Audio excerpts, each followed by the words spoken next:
And one coming into this one, their 3 regulation losses coming against Kentucky. They were swept by the Wildcats back in mid-September, and then they split a 2-game series with Cincinnati a little bit earlier on in the season. Those are 2 teams that are regularly ranked in the top 10 in the region. They're teams that go to regionals on a regular basis. They're teams that typically the Tar Heels haven't played and haven't been able to compete with, but they put up respectable games against both of those teams, even in the losses. So some really, really good play from the Tar Heels. And of course, they're in the midst of a 4-game winning streak right now that here in the first 9 games of the season. But that's just the tip of the iceberg for the Tar Heels, as we've talked about as well. Up and down the lineup, their depth has made them so much stronger. And of course, you got to give some credit as well to the Tar Heel netminders who have filled in for Will Douthit, one of the best goaltenders we've seen here in a Tar Heel unit.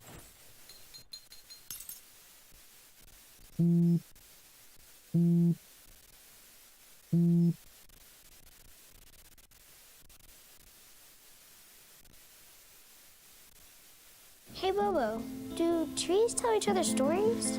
I'm sorry. I'm afraid I don't know that. Hey, why don't we go find out? Listen. Do clouds take naps? I couldn't tell you. Dad, do stars visit their friends? Look.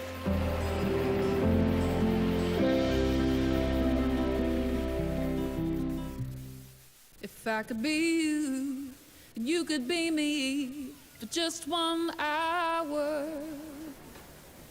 If we could find a way to get inside each other's minds. Walk a mile in my shoes.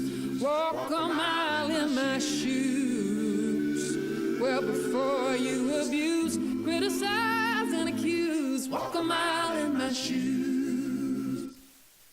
I don't think that many kids in my son's school even do it. He makes fun of his friend who vapes. He would never try it. She's into soccer. She's on the honor roll. She's just not the type. No way. No way. No way. No way, my kid would never vape. Get your head out of the cloud. Today, nearly 8,000 kids will start vaping. Maybe even yours. Learn about the dangers at talkaboutvaping.org.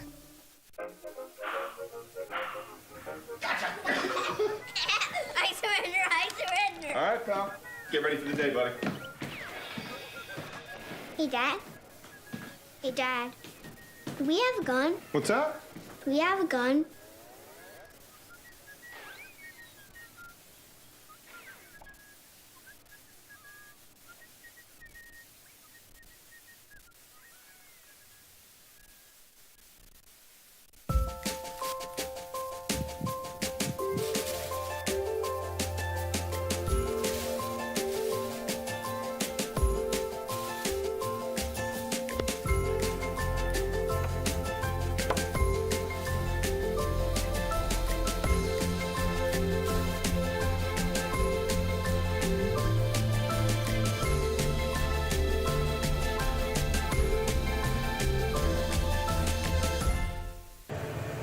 Chris Lehman back with you here at the Orange County Sportsplex as we get closer to puck drop between the North Carolina Tar Heels and the UNC-Wilmington Seahawks. As we mentioned, a big win just a couple weeks ago for the Tar Heels as they went to Wake Competition Center and maybe surprised a few folks who weren't familiar with this team this year and took down NC State. We've got some highlights for you from that one.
early change for the Tar Heels as they will send Joel Hughes into the net after those 2 quick goals. Here they score! Didn't need a movement on that one. Patrick O'Shaughnessy rips one top shelf on the left corner. Towards the goal, loose in front, they score! 36 seconds into the third. The garbage cleaned up on the near post by O'Heir, and we're tied at 2.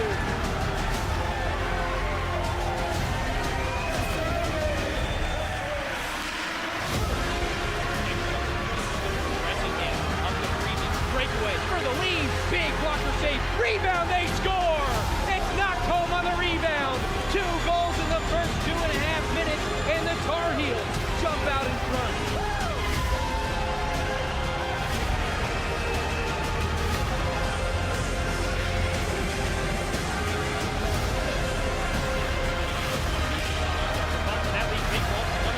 He fakes, he scores! Clayton Walsh clocks in alone and makes it 4-3.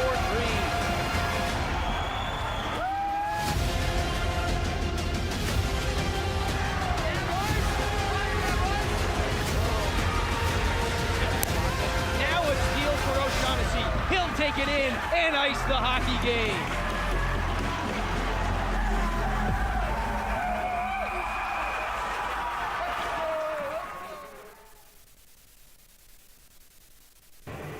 There you have it, a big win for the Tar Heels over the Ice Pack. Always fun to relive that one. It was a heck of a performance from the Tar Heels, and they're hoping for a similar one here tonight as we get set for them to take on the UNCW Seahawks. We'll talk a little bit more about the Seahawks and their tough start to the season, as well as their loss last night against NC State, and we'll get to our keys to the game, what the Tar Heels need to do if they want to come away victorious. We're going to step aside here at the Orange County Sportsplex, but we'll be right back. UNC and UNCW coming up next. Multiple studies have shown that marijuana can slow both driver reaction and response time, which can be really dangerous. He's here. He's here. Wait. What? I can't drive. Why? My. Oh.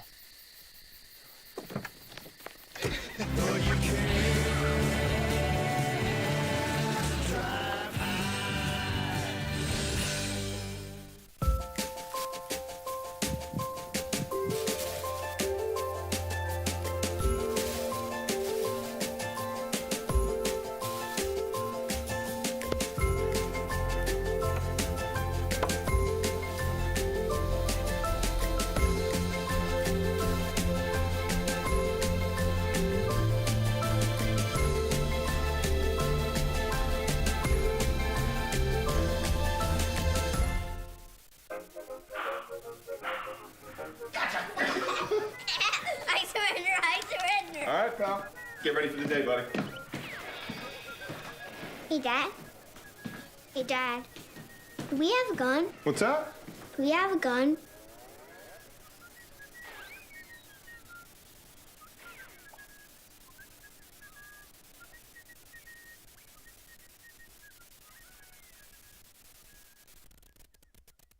My Shiro doesn't always wear a cape, but she always has time for a hug, a smile, for going the extra mile. My Shiro stretches every dollar, puts in long hours, puts others first. But now it's your time, Mom. When you're ready to retire, we want you to be able to enjoy it. It's time to start saving now. A free 3-minute online chat can give you the personalized tips you need to start boosting your retirement savings today. Visit aceyourretirement.org/Shiro. I don't think that many kids in my son's school even do it. He makes fun of his friend who vapes. He would never try it. She's into soccer. She's on the honor roll. She's just not the type. No way. No way. No way. No way, my kid would never vape. Get your head out of the cloud. Today, nearly 8,000 kids will start vaping. Maybe even yours. Learn about the dangers at talkaboutvaping.org.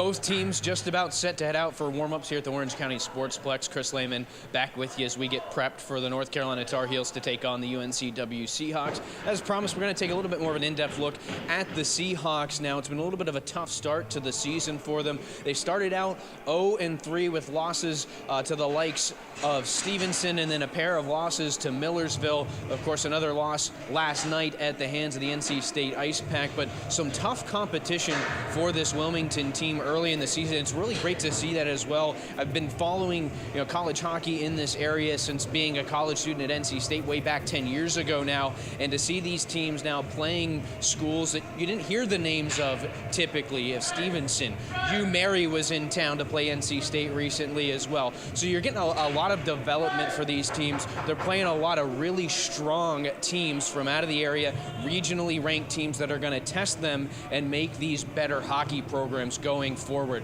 A great example, of course, is this UNC Tar Heels squad starting to play some of that tougher competition. You can see it paying off for them. But just to get back to the UNC-Wilmington Seahawks for a moment, look at the game last night against NC State. They did fall 4-1, but that was not really indicative of how that game went. Wilmington outshot NC State for the majority of that game. The one thing they had trouble doing was getting into the center of the ice and getting those really high-quality, high-danger opportunities, and I'm sure UNC is going to be looking to do the same to them here tonight. So if you're North Carolina, there are a couple things I think you need to key on going into this game. One is going to be, as we just mentioned, protect the middle of the ice. That's a given regardless of who you're playing. They did a pretty darn good job of that against NC State. Did not give the Ice Pack a whole lot of opportunities to take advantage of the middle of the ice, and that's what NC State did last night, and that's a big reason why it took UNCW until late into that third period before they finally put one past Isaac Toyer. They just couldn't get into the middle of the ice and get a lot of high-quality scoring opportunities, and when they did, Toyer was up to the task. So if you're North Carolina today, I think that's the blueprint going forward. Keep them out of the middle of the ice, but I think also equally important is getting off on the right foot. It's been 8 days since the Tar Heels have hit the ice, and it wasn't a huge test against the Pirates of East Carolina University. It was a 6-0 win, so they kind of just got a good workout in and got a little bit more game experience, but in terms of a real test, they haven't had it since they played NC State a couple weeks ago. So getting off on the right foot is going to be very important. Getting that first goal on a team in UNCW that is probably also pretty tired. As I mentioned, they didn't go away in that game last night against NC State. Even though they did fall behind by 3 goals going into the third period, they continued to push, they continued to claw and try to get back into the game, and so they used a good amount of energy making it a competition against the Ice Pack last night. And I think if you're North Carolina and you can get ahead by a goal or two here early, that's really going to help as well. And then third and finally, the last key to this game, I think, for North Carolina is going to be that special teams. It was something that UNCW had trouble with last night. NC State jumped right on top of Wilmington on the power play, and that was a real advantage. And that's something that's been an advantage not just this season, but also last year for North Carolina. The penalty kill, fantastic. The puck movement on the power play has been superb. And so if they can get out, get on a man advantage, get a quick power play goal, and win the special teams battle today, I think they're going to have a pretty similar result as we saw last night between NC State and UNCW. The two teams behind me getting loose. We got about 7 minutes until they take back onto the ice for the start of this one. So we're going to step aside one more time when we come back. One more teaser, and we'll be ready for puck drop. North Carolina and UNCW coming up right after this. Last week, Brandon met a girl on a dating app.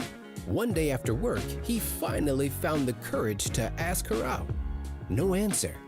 He started to panic. Was he being too pushy? Maybe it was too... Hey, sorry I didn't respond. I was driving. I would love to go on a date. How does tonight sound? Brandon tried to play it cool, but inside he knew. A girl so smart, so responsible. She must be a keeper. Hey, Bobo, do trees tell each other stories? I'm sorry. I'm afraid I don't know that. Hey, why don't we go find out? Listen. Can birds draw pictures? I don't have an answer for that. Dad, do stars visit their friends? Look!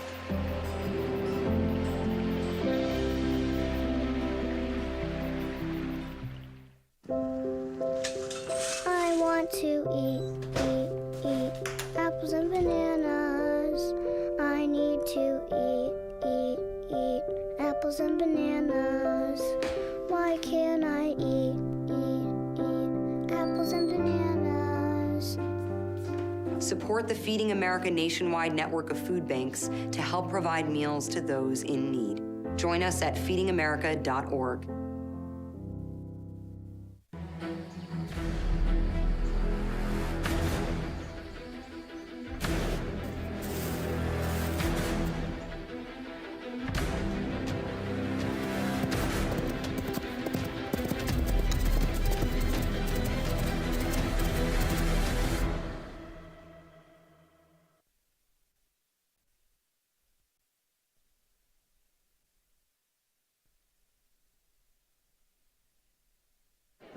The black truck? Hey, Christina from accounting. Yeah, hi. Hey, I used to date a girl named Christina. Oh, really? Yeah, and then she dumped me for my best friend. You want to see some photos of them that I took? I don't. I thought we talked about this, buddy. Buzzed and overshared again? Yeah. Yeah. I'm gonna call a car. That's a smart idea. So yeah, I know, that's why I did it. Hey, you're gonna get back to the top of the mountain. Does that mean I'm gonna get back with Christina? No. Oh. No. My Shiro doesn't always wear a cape, but she always has time for a hug, a smile, for going the extra mile. My Shiro stretches every dollar, puts in long hours, puts others first. But now it's your time, Mom. When you're ready to retire, we want you to be able to enjoy it. It's time to start saving now. A free 3-minute online chat can give you the personalized tips you need to start boosting your retirement savings today. Visit aceyourretirement.org/Shiro.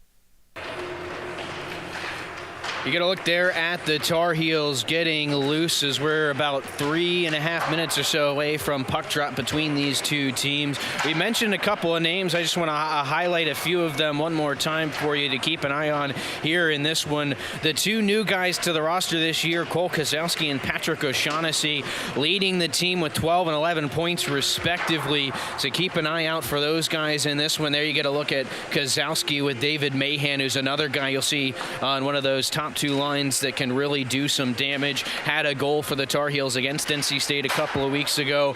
I also want to take a look in net as well. We mentioned the net minding pair for the Tar Heels have done a good job of replacing Will Douthit. Lucas Brown and Joel Hughes are those two net minders. You get a look there a little bit at Hughes in net. He did a great job coming in relief after the first period for Brown against NC State and looked really, really good and gave the Tar Heels the chance, and eventually they did come back and win that hockey game. About 3 minutes until we get things started here. We're going to step aside one more time. Puck drop coming up next here at Orange County Sportsplex.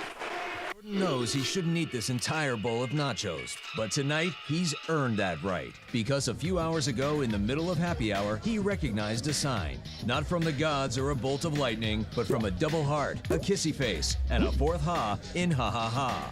That's when Jordan knew he was buzzed. So when it was time to go, he got a ride home instead of driving. Be a legend like Jordan. Recognize your buzzed warning signs and get a ride home. Buzz driving is drunk driving. Each year, hurricanes and major flooding threaten cities, towns, and rural homes across the Gulf states. So chances are there will be more storms and floods near here again. And between school, sports, and social lives, chances are you won't be with your kids when it happens. Will they know what to do? Ready.gov/kids has all the educational tools and information to make the conversation easy. When the time comes, chances are they'll feel prepared, not scared. So talk with your family today.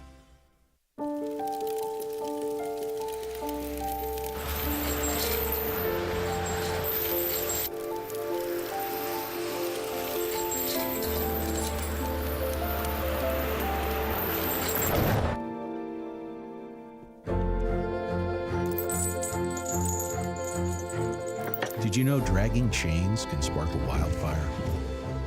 Only you can prevent wildfires.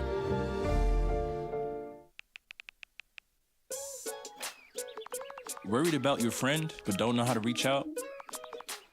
You could say, how are you, or get a fake tattoo. You could ask with an app if it works for you. You could chat with them in VR, it's so good. If you think you should check in, yeah, you should. Whatever gets you talking. Reach out to a friend about their mental health. Learn how you can help at seizetheawkward.org. There's so many rewards in life. You coming into our home was one of the greatest rewards we could have ever had. You know, it took 20 years, and I got my third child, who was 17 at the time. It's so cool to watch the adult that you've become, and you really have done as much for us as you think we've done for you.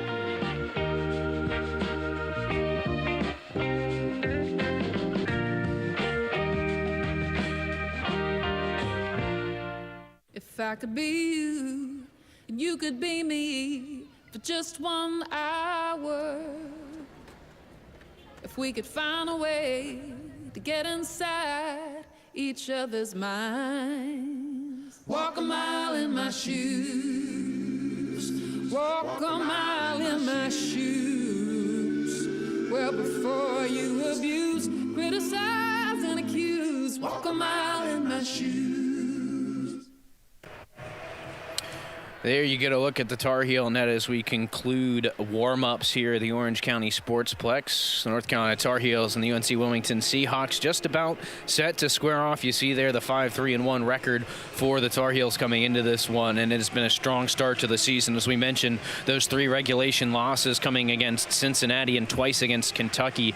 Those are 2 very good programs. Kentucky only 1 loss on the season through 9 games so far, so those are 2 respectable losses there. Cincinnati, another team that is always regionally ranked, so really good competition. The other loss in overtime was to Denison, and the Tar Heels played Denison earlier on in the season last year and came away with the win, but that was a Denison team that was dealing with a lot of turnover, but was still a solid team that expected to be really, really good in the coming years, and I think that those coming years are here for them. But we're about set to get things going. The Tar Heels in their white unis today, and all navy will be UNCW.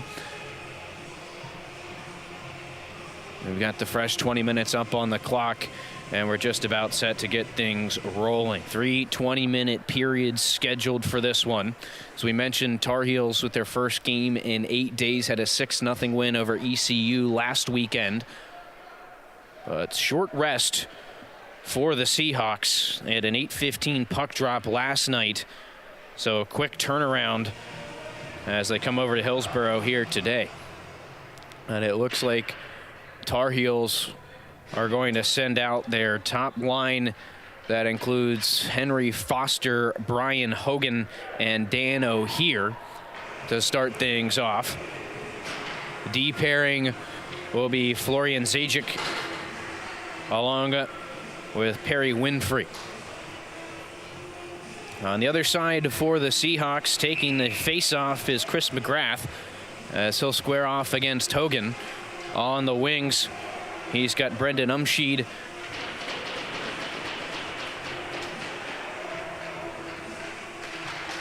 Along with number 21, Joey Bessemer. Off the draw, Tar Heels will control, moving right to left here in the first period. Quickly through the neutral zone. Foster will chip it into the right corner, sends it into the middle, off the stick of today's netminder, Verska, and it will be cycled around to the near side wall. Flip back behind, Tar Heels in possession. Foster sends it out, loose in the slot. Backhand try from O'Hear, and now the net comes off its moorings and all the chaos. So a whistle, and I believe the faceoff will be here on the near side. Verska and the Tar Heels, good start, good pace here to start. We mentioned that this Wilmington team, they might not be tired to start this game, but they're going to get tired legs as this game wears on. So the more you can make them work early, the better. Hogan again on the draw against McGrath, wins it back to the point. Shot coming from Zajic, and it's swallowed up by Verska for another face-off. Here on the near side, Tar Heels winning the first 2 draws of the game.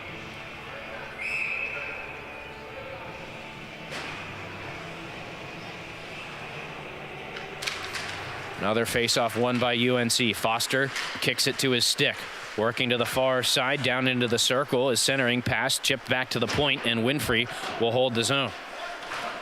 They battle behind the goal. Coming away with it, Kai Levy. Can't clear the zone, though. One-timed back in by Winfrey.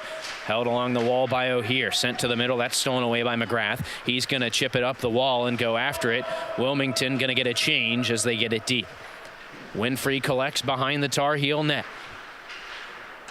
Looks to the near wall. Moving forward, Zajic looking up for Foster. It's off his stick and down behind the goal. No icing. Levy goes D to D with Logan Colbreth, who will send it forward. Pass intercepted. Tar Heels reverse. Levy again in control for Wilmington along the blue line.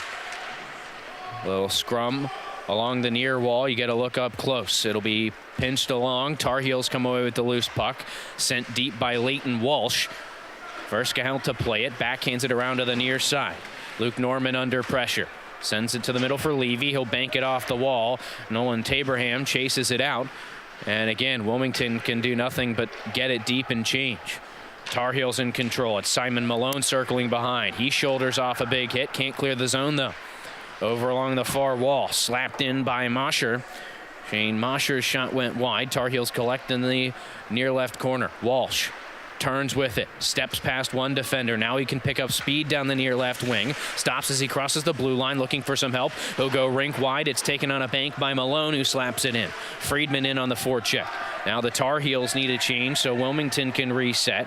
Harrison looks, sends it forward off a stick of a teammate, but it'll be collected by the Tar Heels as it's chipped all the way in. Malone sends it back up the near boards. Moved along by Kozowski, looking to the middle, and knocked off the puck was O'Shaughnessy entering the zone. Wilmington will clear it back out once more. It hops the stick of Miglior and trickles all the way down. Icing waved off as Miglior went to play it. And so the Tar Heels have to break it out. Can't do it cleanly. Wilmington back in possession. Tyler Dunphy chips it forward. It's a foot race for the puck. First one to it is Kozowski of the Tar Heels. He's got some speed as he gathers it behind the net. Looking back to the middle. Gets it right back from Saboden. Kozowski has some trouble with it, so Saboden collects the loose puck and sends it in. And looks like it got up into the netting on a awkward bounce off the glass. So face-off will be on top of the UNCW blue line, right in front of their bench as well. Tar Heels have controlled the face-off dot early in this one. This time, though, it's Wilmington winning the draw. Tar Heels do gain possession. They've done a great job of suffocating UNCW in the neutral zone. They have not been able to get in with possession into the offensive zone yet. Still can't. Well done holding the blue line by the Tar Heels. Spinning with it, make the pass. Dunphy for Cam Trainer, who banks it up the wall. Again, the Tar Heels really holding strong at their own blue line right now. Miglior collects. He'll go D to D, sent right back to the near side. Tough handling it for Zach Mangle. Loose puck will be chased down by Ives at the red line. Backhands it forward, looking for Mangle, just over his stick. He'll go chasing after Dunphy, who sends it up the wall, and it will be chipped all the way out by Zach Schrock. Wilmington needs a D change. Puck in the skates of Logan Colbreth. Has time to find it, moves it forward, fanning on the shot was number 18, Nolan Taberham, at a wide open angle at the net and couldn't put it on frame. Friedman forcing his way out. He'll carry it down the wing. Pardon me, that's Foster who cuts to the middle, off the skate of Hogan as he was dispossessed, and it'll be chipped over to the far side. O'Hear holds the zone. Foster sends it in front, deflected on goal by Hogan. There with the stick, though, was Jackson Verska, and it is going to be another face-off in the Wilmington zone.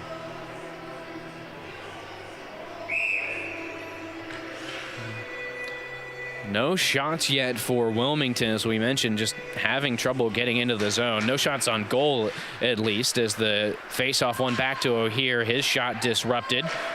And Wilmington can carry it forward. Now they'll possess into the zone. Couple of players take a tumble. Play continues, though. Tar Heels in control. Rink wide to the near side. Zajic has speed. He'll bring it into the offensive zone. Snaps a shot off the glove of Verska. The rebound's there, and another big save by the Wilmington netminder.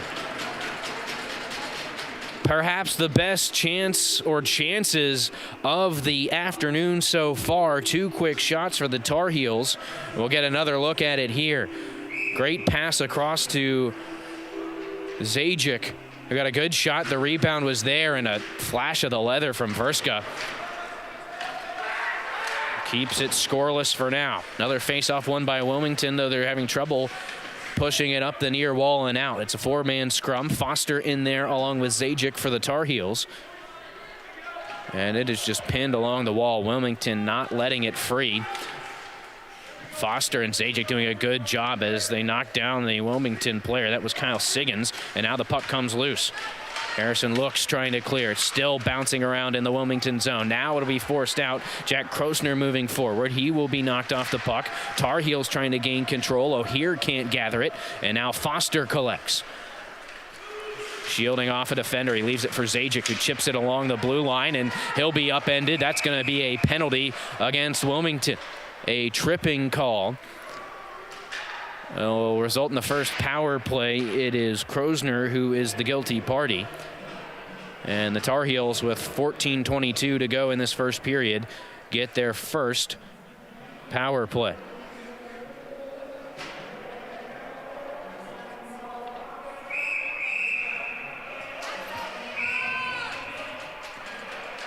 Tar Heels will go with Foster, Saboden, Kozowski, Hogan, and I believe that's Winfrey over on the far side. 4 forwards and a D-man. Face off on the far side of the Wilmington net. One to Kozowski. Quickly back, but into the skates of Winfrey, who has trouble corralling it. And he'll have to retreat to the neutral zone. And the Tar Heels reset in their own end. With speed, Winfrey down the near side. Leaves it along the wall for Kozowski. He'll turn and give it to Saboden. Tar Heels going to set up the power play. Good movement here. Winfrey. Across the blue line for Hogan. Down low, Kozowski tries to center to Foster. That puck pinballs through the slot, and it is cleared out by the Wilmington power play, or penalty kill, pardon me. McGrath chopping at it and clearing. 1:25 to go on the man advantage. Still 13:45 to go in this first period. Tar Heels regrouping again. Hogan off the wall. Saboden just gets into the zone with it to avoid offside. Kozowski now. Deflected shot. Blocker down by Verska. He'll recollect, though.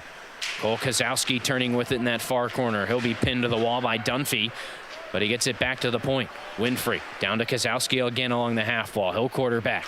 Beautiful pass across to Hogan. Back to the middle. They score. What puck movement from the Tar Heel power play as Hogan finds Saboden in front on the redirection, but the pass from Kozowski to set it up was unreal.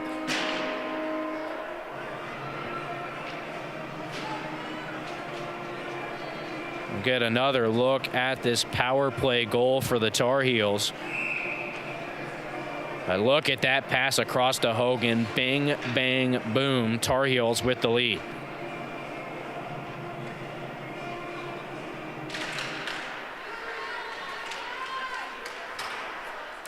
So off the restart, Wilmington will send it deep.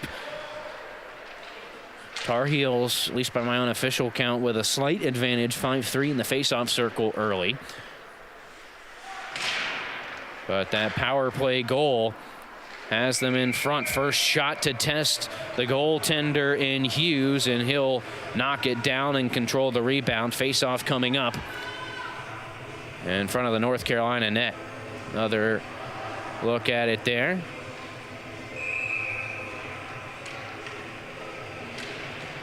But I guess that's the first shot I've seen from Wilmington get on frame.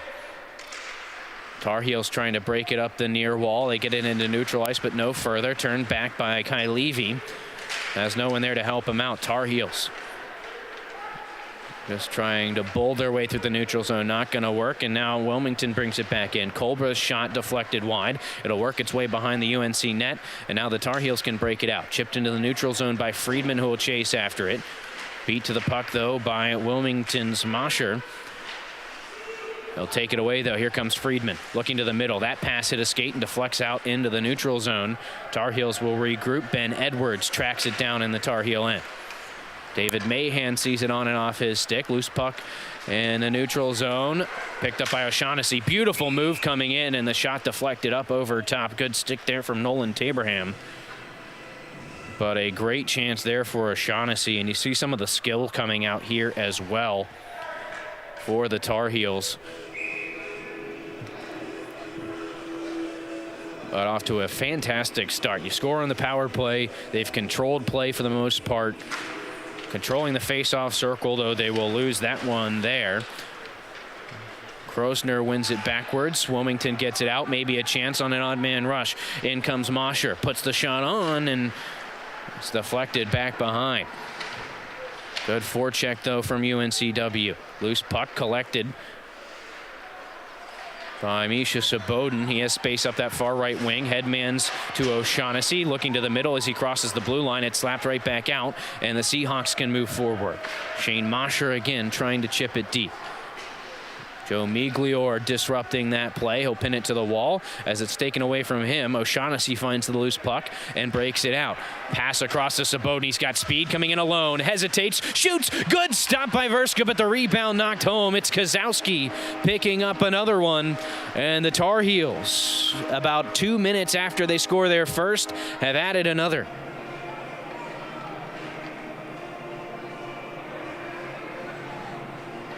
And here's another look at it. Great play by Sabodin, a little extra speed there, hesitates and just gets it to the net. And he should get an assist on that. A good follow-up by Kozowski. But the creation there by Sabodin. And the Tar Heels just taking the reins here in the first 10 minutes. They're back on the attack again. Wilmington looking to break out. It'll be Kai Levy carrying it across the red line, and now he'll break into the offensive end. Levy looking to the middle. Good defensive play by Zajic, and it'll get pinned to the near wall. Back up to the point. Mangle putting pressure on. Now Zajic swipes it behind the goal, slapped along by Winfrey. And the Tar Heels with some time and space still can't get it out. Held in at the blue line by Bessemer. And now the Tar Heels just trying to reset themselves behind the net. Can't do so. Pass out in front. Stick save made by Hughes. And we got a whistle. Looks like the puck may have come loose after the whistle, but it was blown dead. And so Hughes, a nice job there. Not always easy when the puck comes out from behind the net to square up and make the save, but he did. And now a face-off in the UNC end over on that far circle. Hogan to take the draw for the Tar Heels, wins it backwards. UNC with a chance to break it out. Can't clear it up that far wall, though.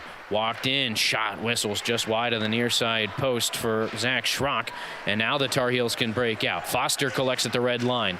Goes underneath of a hit and gets it deep. Walsh will track it down in the corner. Chipped it back out in front. Bouncing puck. Nobody gets a stick on it. It's a two-on-one for Wilmington if they hurry. Down the right wing, it's Tyler Dunphy looking to the middle. Steered away by the goaltender Hughes. Now sent it back in front and deflected wide.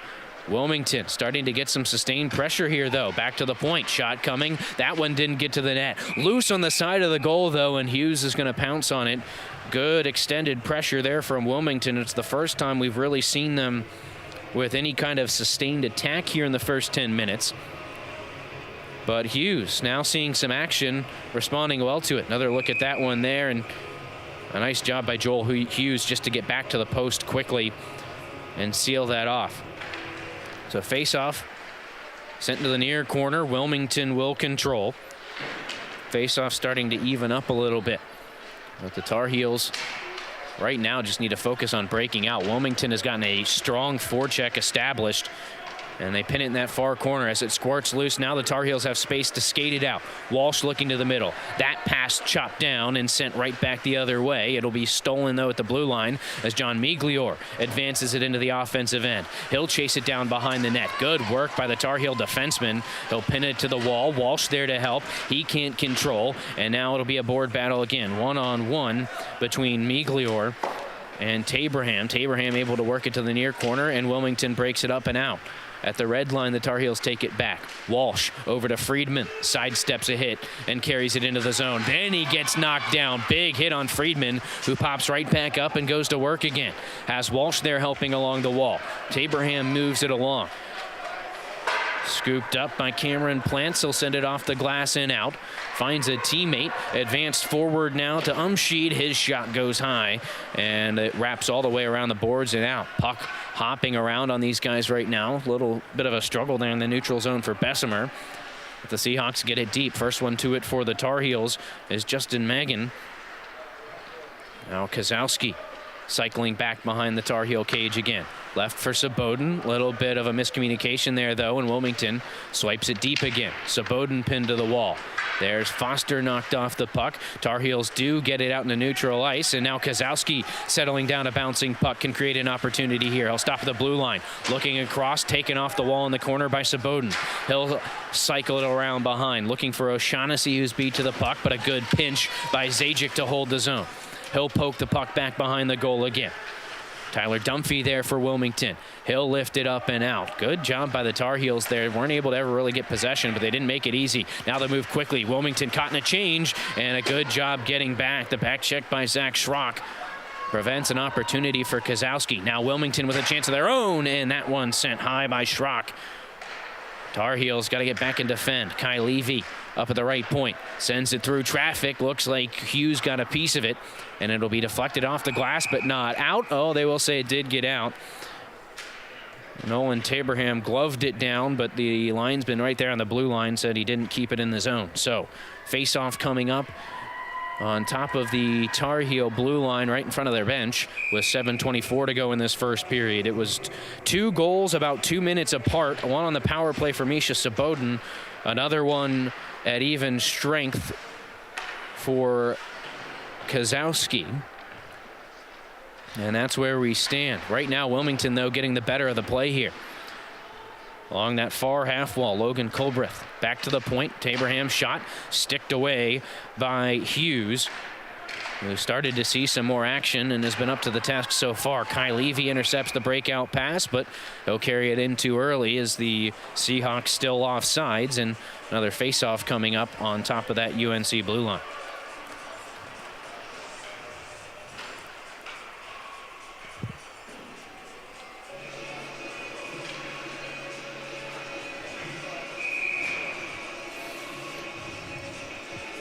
For Wilmington, Colbreth to take the draw against North Carolina's Brian Hogan. Hogan wins it back to Simon Malone. The Tar Heel defenseman moves it forward. Chipped even further along by Foster. Tar Heels will try and set up a forecheck here. Banked up and out. Tar Heels made an attempt to play it, so no icing as Simon Malone wins the race back to it. Sends it up the wall for Foster, immediately pressured at the blue line. He'll cut to the middle, holds onto the puck, and skates it into the neutral zone. Backhanded forward and chipped in by Dan O'Heir. Slapped around the wall by the defenseman Cameron Plants, but not out. One touch back to Hogan, who steps around his defenseman, leaves it for Foster. Slid back out in front, and it'll be chipped up and out of the zone by Wilmington. This one will go all the way down, but won't quite get to the goal line, so no icing. Wilmington gets a change. Simon Malone sends it up that left wall. Left for Henry Foster now, who advances into the offensive end. Beautiful move as he walks in, and a big save by Verska. I'll tell you, as Jackson Verska has made a couple of big saves, it could be 4 or 5-0 right now if it weren't for the UNC goaltender. And here you get another look. Beautiful inside, or more of an outside-in move from Henry Foster. And a big save. Off the draw, it'll be won by McGrath of Wilmington. Swept around the wall and back up that far side. Wilmington trying to break it out. Good forecheck here from the Tar Heels as it's worked back to the near side again. Stepping out of the zone now is Joey Bessemer. Hung up along the wall. He'll send it deep. First one to it is a Seahawk. That's Brendan Umschied. He's knocked off the puck, and it becomes a 3-man scrum. Leighton Walsh, the only Tar Heel in there, moves it forward. Now he gets some help from Magan as well as Friedman. Friedman has it pinned to the wall. They'll kick at it, and Wilmington will pry it loose. Got a penalty now coming up on the Tar Heels, and that was just an ill-advised hit from behind. And the Seahawk a little bit slow to get up. That's number 21, Joey Bessemer. Here's another look at it. You see Bessemer on the left side, and Magan I think he just wanted to put some pressure on him and hit him too hard right in the small of the back, and it's an easy call to make. So a penalty on the Tar Heels. Now they're going to have to kill off a power play.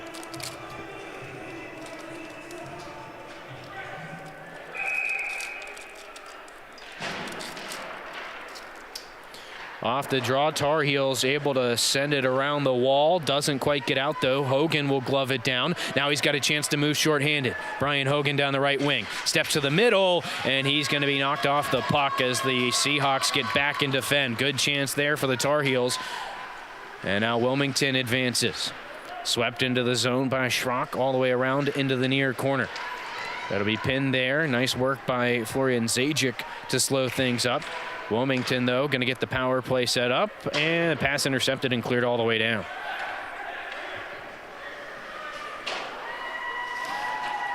Good pressure from Foster. Aggressive penalty kill from the Tar Heels just to keep this puck pinned in the zone, and Foster by himself doing a really good job. Tyler Dunphy, the Wilmington defenseman, goes rink wide for Chris McGrath, who will send it in just about halfway through the Wilmington power play now. Down to 4 minutes and about 15 seconds left in this first period. It's been a strong start for the Tar Heels, who lead 2-0. Got to finish off this penalty kill, though. Kai Levy with a Tar Heel on his back, lugs it in, tries to cut in short side, and it's shut down by Hughes, and now the net goes sliding off the moorings, and some pushing and shoving after the whistle. I don't think Levy liked the shove that he got in there from Zajic. We're going to get another look at this here for you, but a very good chance. Great individual effort by Levy. And he tried to go short side. Great job by Hughes. He didn't move off that near post early. And he was able to hold it strong and not give one up. Face off on the far side of Hughes now. Wilmington will win it, but it's poked out, and now here goes Friedman. He's got a man coming with him. 2-on-0, shorthanded. Friedman shoots. Save made by Verska, and the rebound tipped wide. Great shorthanded chance for UNC. Levy has space to move forward down to the last 30 seconds of this man advantage. Levy weaving through neutral ice. Takes a shot, hit a body on the way in, but he'll collect the rebound. Wraparound chance, and again, the net's going to come sliding off. And they're going to have to find a way to get these pegs stuck in a little bit better, because every time Hughes, and you can see him there, he's a big boy. Every time he leans into that post, it comes sliding off right now.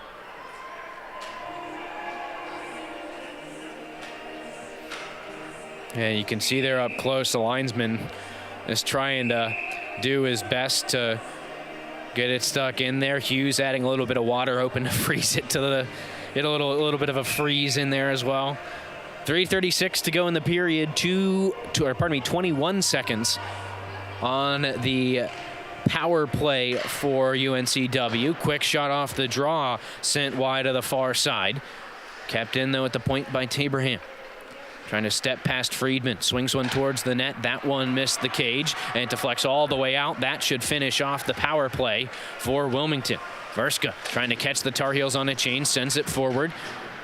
But some trouble advancing it for Andrew Morgan. Now the Seahawks get it deep. First one to it is Dunphy. Knocks a Tar Heel down, goes down himself, and they'll fight for it in the corner.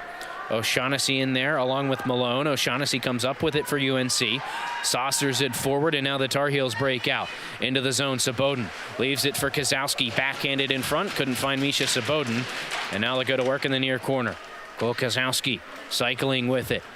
Walks it back up to the blue line. Has trouble holding the zone, so the Tar Heels going to have to regroup and head back in on the forecheck. Dunphy collects it off the tee. Sends it rink wide. It will bank all the way down the ice. Edwards first to it at the defense for the Tar Heels. Goes D to D, worked back to the near side. Kozowski finds O'Shaughnessy. Quick shot. Pad save made. Rebound sitting in front. And Wilmington doing a good job of cleaning up the garbage there. That puck was in a juicy area. Malone down the wall into the middle. High slot shot from O'Shaughnessy. Hits a stick and deflects into the near corner. Poked along by Edwards to hold the zone. It'll be knocked right back to him, and he slaps it behind the net. Big hit on Saboden, back behind by Cameron Plants. That'll knock the puck loose, but deflects right back to Saboden. Centering pass, and O'Shaughnessy can't get good wood on it. Hogan now. Good pressure from the Tar Heels here in the final 2 minutes of the period. Saboden off the wall and back to the point. Here's Edwards. He takes a shot off a skate right to Saboden. His shot just missed that far post, and Malone will keep it in over on the far side. There's a Seahawk without a stick, a broken stick on the ice, so an advantage here for the Tar Heels if they can use it, but a shot from Malone hit a body and deflected straight up into the ceiling.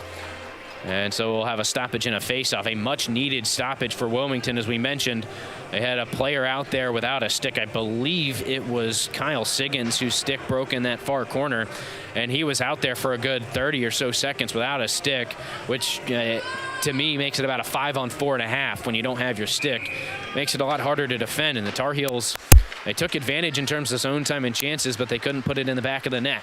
Still 2-0 UNC, down to 1:25 to go in this first period. They'll break into the offensive end, but only briefly. Back out McGrath. Throws it on goal. Nice save made by Hughes, and he'll hold on for the face-off.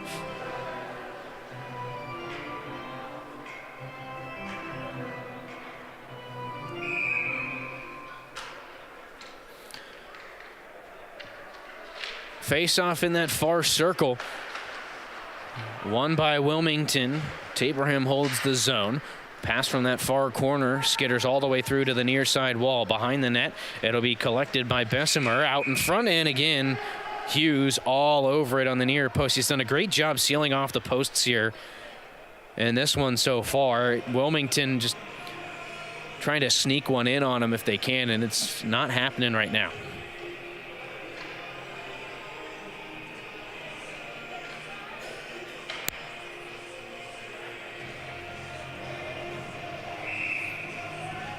Hogan on the draw for the Tar Heels, as he'll square off against Chris McGrath of Wilmington. And the Seahawks gonna win that face-off battle. By my count right now, 10-10 in the face-off circle, so fairly even. Although at the moment it's really tipped in Wilmington's favor, as has the game. Ever since that second goal the Tar Heels scored, Wilmington has stepped it up, and we've had Carolina back on their heels a bit. Down to 40 seconds left in the period.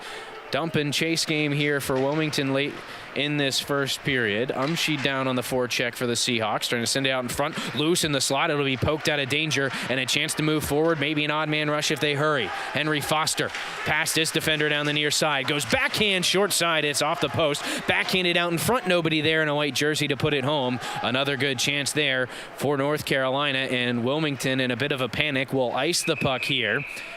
And so UNC, 12 seconds here in offensive zone face-off, and maybe a chance to add one more to the totals at the end of the first period.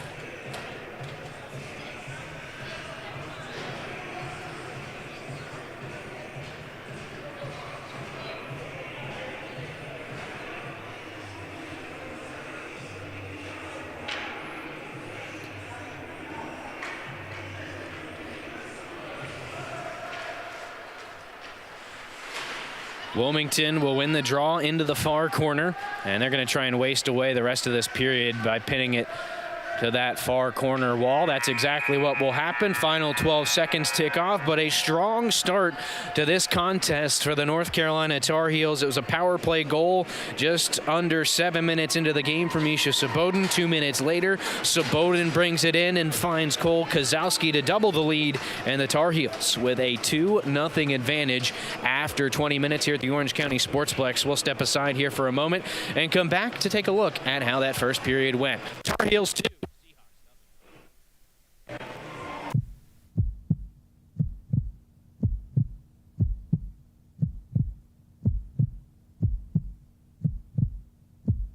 Each year, hurricanes and major flooding threaten cities, towns, and rural homes across the Gulf states. So chances are there will be more storms and floods near here again. And between school, sports, and social lives, chances are you won't be with your kids when it happens. Will they know what to do? Ready.gov/kids has all the educational tools and information to make the conversation easy. When the time comes, chances are they'll feel prepared, not scared. So talk with your family today. There's so many rewards in life. You coming into our home was one of the greatest rewards we could have ever had. You know, it took 20 years, and I got my third child, who was 17 at the time. It's so cool to watch the adult that you've become, and you really have done as much for us as you think we've done for you.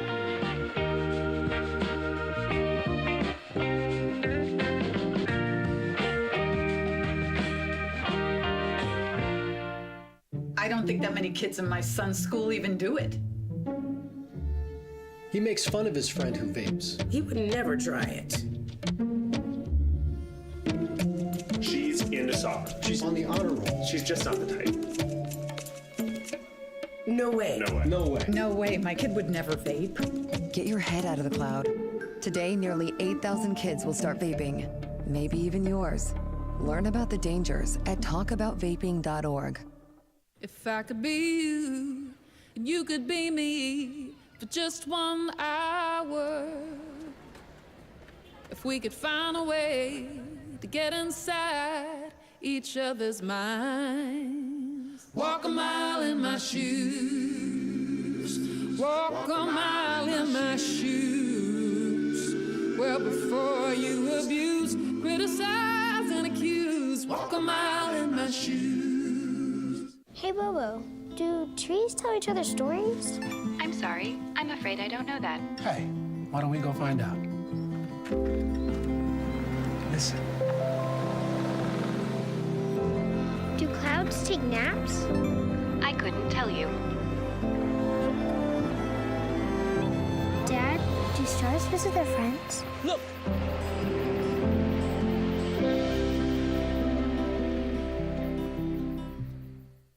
It's so sad. It's not.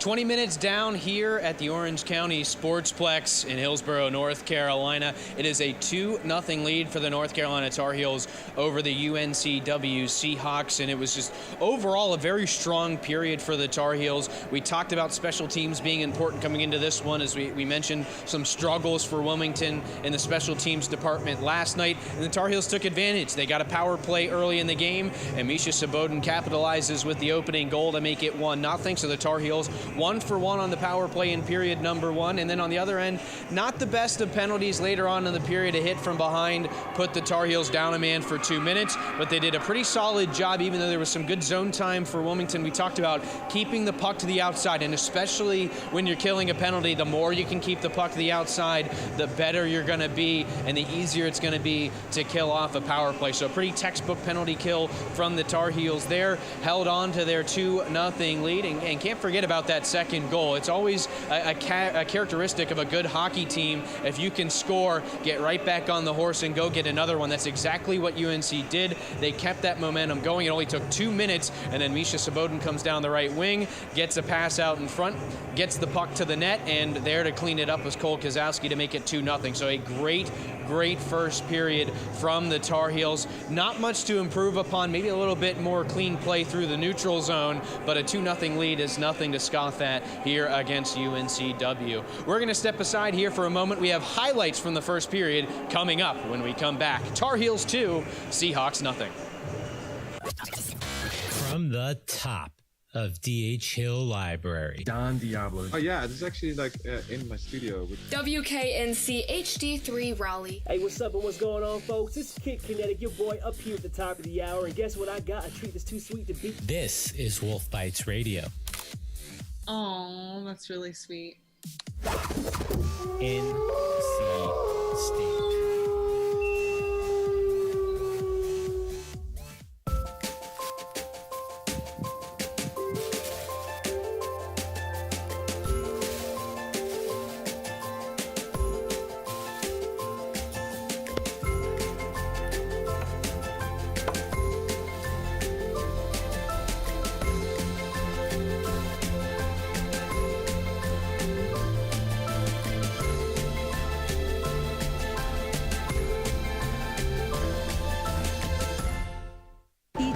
Hurricanes and major flooding threaten cities, towns, and rural homes across the Gulf states. So chances are there will be more storms and floods near here again. And between school, sports, and social lives, chances are you won't be with your kids when it happens. Will they know what to do?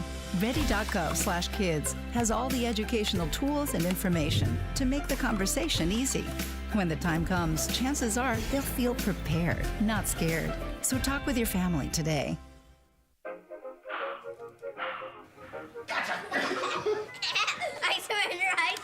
way. All right, pal.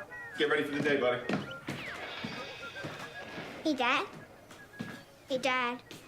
Do we have a gun? What's that? Do we have a gun?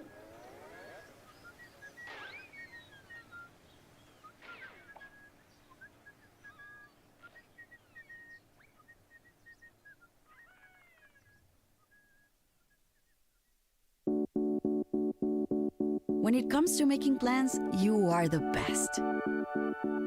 Those 9 months were also 273 days of planning. What about your daughter's first costume party? It was out of this world. And let's not forget those barbecues you plan in detail for your family and your more vegetarian by the day best friends. That surprise party for your parents' golden anniversary? You get the golden planning. The same way you plan each detail for those moments, start planning to protect you and your loved ones from a natural disaster. Sign up for local weather and emergency alerts. Prepare an emergency kit and make a family communications plan. Protecting your family is the best plan you can make. Zamboni doing its final laps here at Orange County Sportsplex in Hillsborough, North Carolina. You see a 2-0 lead for the Tar Heels over the Seahawks after 20 minutes. We've got highlights from period number 1, and as we mentioned, Tar Heels just overall a very, very strong period, and we're going to get a look at how it looked. Here's some highlights from early on in the game. Tar Heels early on had a lot of space to move into the zone. Quick shots in front. Verska in net today for Wilmington, saved a couple of goals there. You see a quick save, kept it scoreless at that point, but then the Tar Heels on the power play, great passing. Kozowski over to Hogan, over to Saboden, and it was 1-0. Speaking of Misha Saboden, coming in again, gets the puck to the net. Nice little move to create some space, and there to clean it up was Cole Kozowski. After that, though, Wilmington started to gather some momentum. You see there a nice job by Joel Hughes, who's, as I've mentioned a couple times, done a really good job of sealing the posts, and he had to do so there. Tar Heels still had some other chances late as they got into the zone here. Noah Friedman looking to the middle. But the Tar Heels, again, just an overall strong period from UNC. Here's the last really good chance. They had another example of what Jackson Verska has been able to do in net to keep this 2-0. But then the Tar Heels a little bit undisciplined. There you get a look at the hit from behind by Justin Magan. He went off for a couple of minutes, and it allowed Kai Levy to get this chance. And we talk about sealing off the post. There's Hughes doing a good job, stands strong, and keeps the puck out a couple of times. But he was really kind of the star of the show late in the period, making some big saves, and finally another save from Verska to keep it 2-0 late in the period. But you see a good mix of chances for the Tar Heels. They got a little bit sloppier late in the period, but they were bailed out a little bit by their netminder, Joel Hughes. So we're getting closer and closer to the start of the second period. The Zamboni finishing up its work here on the ice. We'll step aside one more time. Second period coming up right after this.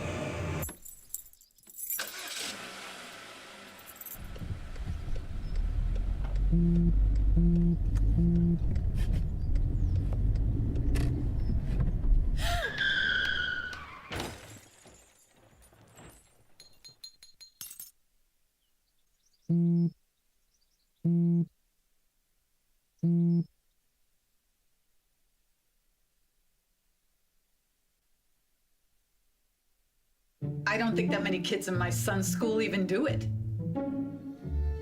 He makes fun of his friend who vapes. He would never try it.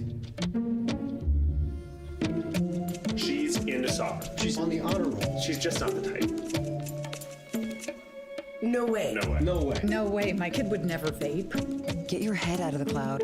Today, nearly 8,000 kids will start vaping, maybe even yours. Learn about the dangers at talkaboutvaping.org. Multiple studies have shown that marijuana can slow both driver reaction and response time, which can be really dangerous. He's here. He's here. Wait. What? I can't drive. Why? My. Oh.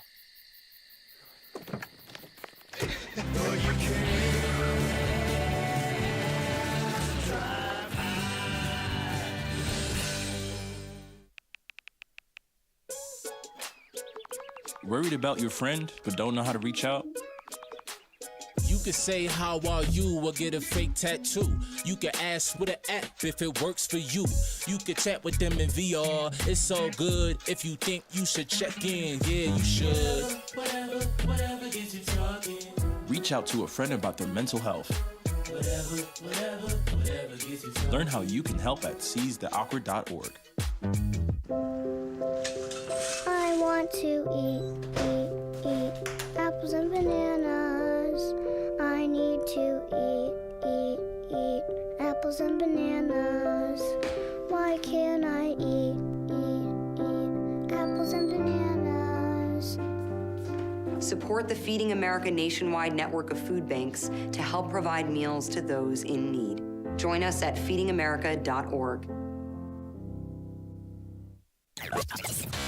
From the top of D.H. Hill Library. Don Diablo. Oh yeah, this is actually like in my studio. WKNC HD3 Raleigh. Hey, what's up and what's going on, folks? It's Kid Kinetic, your boy up here at the top of the hour. And guess what I got? A treat that's too sweet to beat. This is Wolf Bites Radio.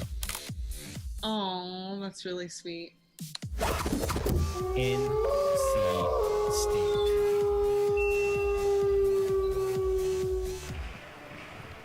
Well, we got a fresh 20 minutes up on the clock as we're getting set to start period number 2 between the North Carolina Tar Heels and the UNC-Wilmington Seahawks.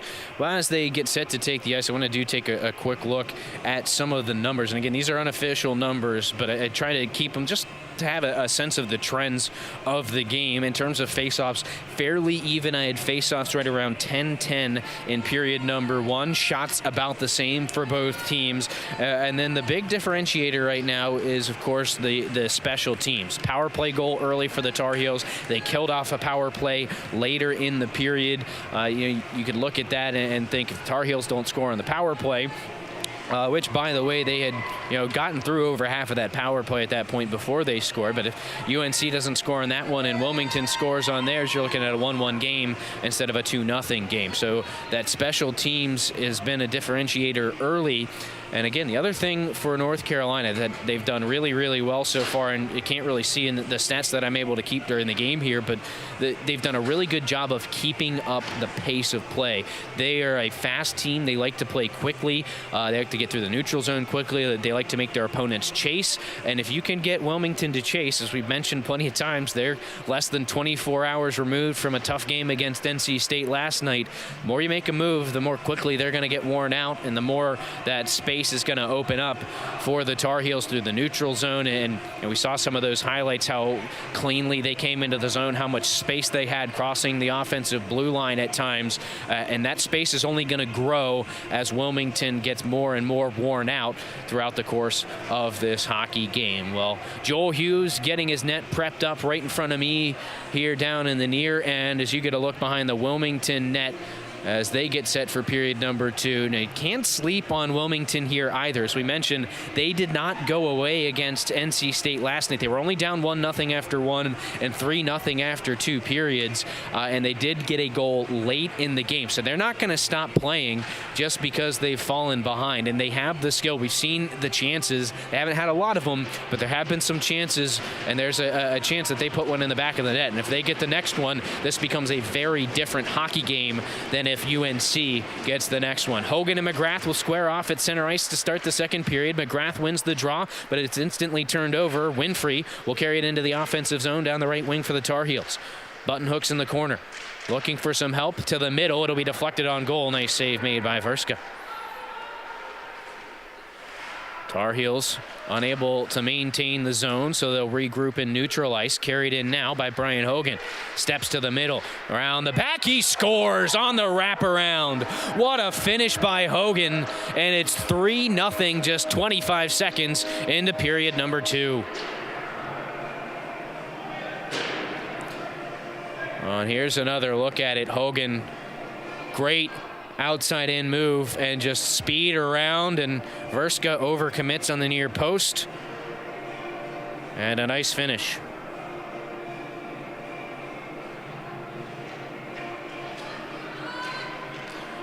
So the perfect start to the second period for the Tar Heels. They didn't win the face-off, but they immediately took possession. and then didn't really relent it until they put it in the back of the net. I've actually trickled a few more seconds off the clock. 19:30 as we restart play. There'll be a board battle over in front of the penalty box area. Tar Heels going to have to get back now as Wilmington sends it deep. Sticked wide by Hughes. Looked like that one might have been on goal. Miscommunication. Puck loose in front, and Wilmington can't get a stick on it. That was a dangerous, dangerous chance there.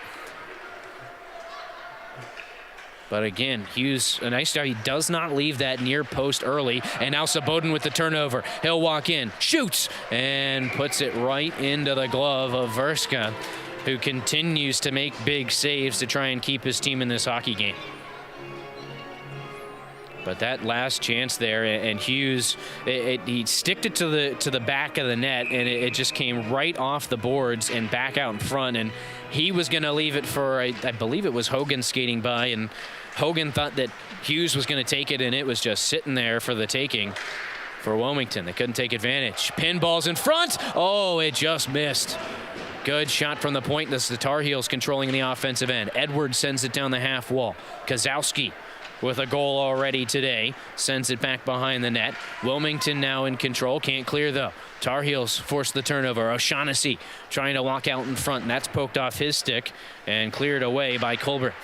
Tar Heels, though, again hold the blue line. Sabodin with the shot. Hit a body on the way through. Deflects to the far side. Sabodin recollects. Poked off his stick right to Ben Edwards, and he's dispossessed. Here's a breakaway for Wilmington. Big save, Hughes. A rebounds there, and Edwards will clean it up. Walking in alone there was Luke Norman on a bad turnover at the offensive blue line. Edwards will walk in. His shot steered aside by Verska. Tar Heels already, by my count, with 5 shots here in this second period. Malone now at the blue line. Trying to kick it deep. Puts it right on the stick, though, of Shane Mosher, who dumps it in. Wilmington trying to forecheck, but the Tar Heels send it up and out. Bounced away from Friedman and all the way down where Wilmington can regroup. Cameron Plants sends it behind the goal. Good pressure from the Tar Heels over on that far side. Mahan in there to help out. UNC still struggling to gain control. Glove down by Friedman. Walsh into pressure. He gets a stick on the puck. Wilmington still able to clear. Retreating back for it, John Miglior. D to D with Magan.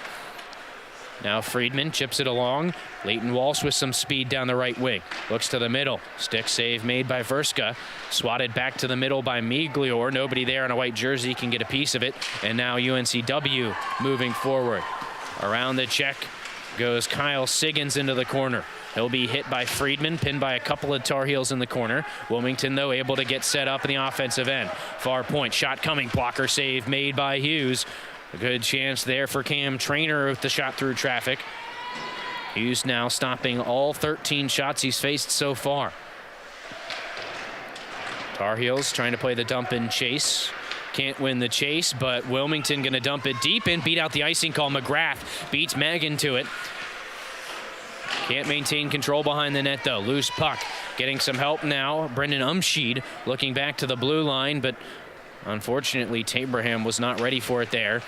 And it skitters out into neutral ice. Now all the way down. Good pressure from the Tar Heels there. They're going to force it all the way down, and they want to go off for a change. They're going to get caught, though, on that change. Here comes McGrath. Has to hold up as he gets reinforcements. Looking to the middle now is Schrock. Shot in from the point is held on to, stuck in the pads of Joel Hughes, who makes yet another save. He's been a little bit busier here early on in this second period. Just over 4 minutes gone. He's already seen 4 shots. Tar Heels, though, with 6 themselves. And for UNC, they've got the opening goal of the period as well, just 30 seconds in. Tar Heels early into the circle. That was Sam Ives. So they'll redrop the puck. O'Shaughnessy to take the draw up against Logan Colbreth of Wilmington. O'Shaughnessy wins it backwards, collected by Perry Winfrey. Looking for room to break it out. Backhands it across for Mangle, who can't control. Wilmington trying to turn it right back at the blue line and in. Tar Heels hold strong, though. Good work at the blue line again by UNC. O'Shaughnessy carries it down the left wing, takes the shot, it whistles wide, rings all the way around the boards, and Wilmington will clear it out once more. First one to it is a Tar Heel.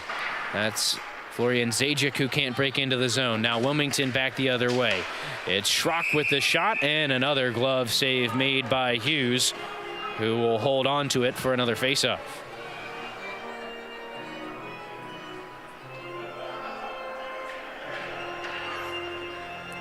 .21 to go in this second period. Things tipping back in favor of Wilmington a little bit here. And if you're the Tar Heels, you do have some insurance with a 3-goal lead. So if you give one up, it's not the worst thing in the world. But I would imagine as we hit the halfway point of the game, so somewhere around the next 5.5 minutes, you're going to see the scales start tipping back in favor of North Carolina. And the question is, how much gas does Wilmington have in the tank going on back-to-back nights? O'Shaughnessy on the draw, wins it for the Tar Heels. Up against Logan Colbreth, unable to clear though. Back behind the net, Luke Norman for Wilmington.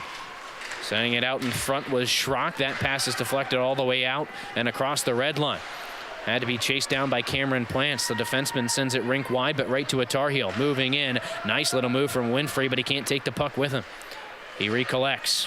Working back up the wall, trying to force his way to the middle, loses possession of the puck, and now Wilmington can carry in. Knocked along by Shane Mosher into the far corner, sends it to the middle, on and off the stick of Logan Colbreth. Now Dano here, trying to skate it out down the near wall. And when he gets stalled out there, it's sent right back to the Tar Heel defense. Winfrey looking into the neutral zone. Henry Foster now will pick up some speed. Has the puck knocked off his stick, but chases it down in that far corner, spins it out in front. Good chance in point blank. 2 tries, and the Tar Heels couldn't get it on goal.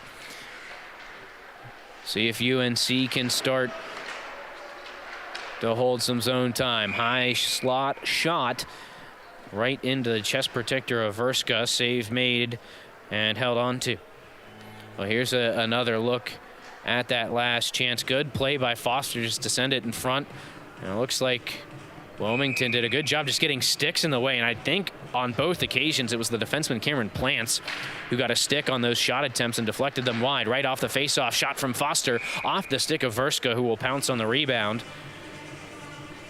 And another faceoff back on that far side of the Wilmington net. 14.5 minutes to go here in this second period now. Tar Heels with this one well in control at the moment.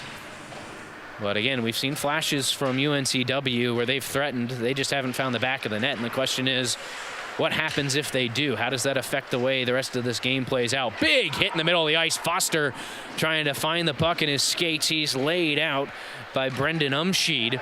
And we've got bodies flying everywhere in the zone as Verska swallows up a shot with the glove, and another face-off in the offensive end for the Tar Heels. We got another look at that last hit on Foster, and you can see here he just kind of loses the puck, has his head down, and a nice job. It was actually Chris McGrath. Good clean hit, shoulder through the chest, and he knocked Foster down.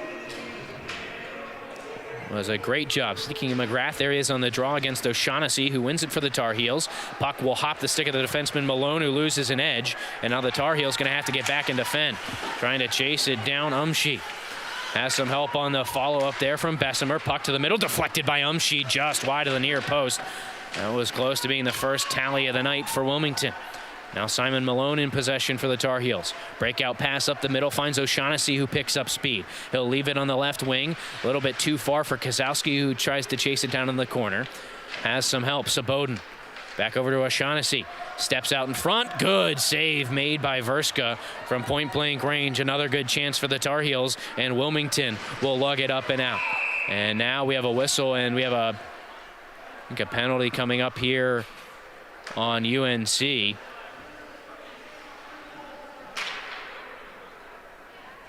I didn't see what the signal was, but it is going to be Kozowski, who is not happy. The guilty party. So this will be the second power play opportunity for UNC-Wilmington.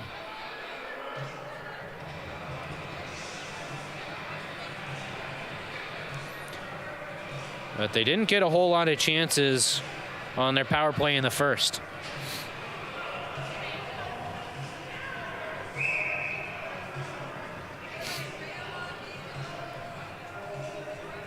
The Tar Heels try to figure out who they want on the ice here. John Miglior is out there as one of the defensemen along with Justin Maggin. You look at the bench there. O'Shaughnessy's going to go off. Looks like Leighton Walsh and Noah Friedman.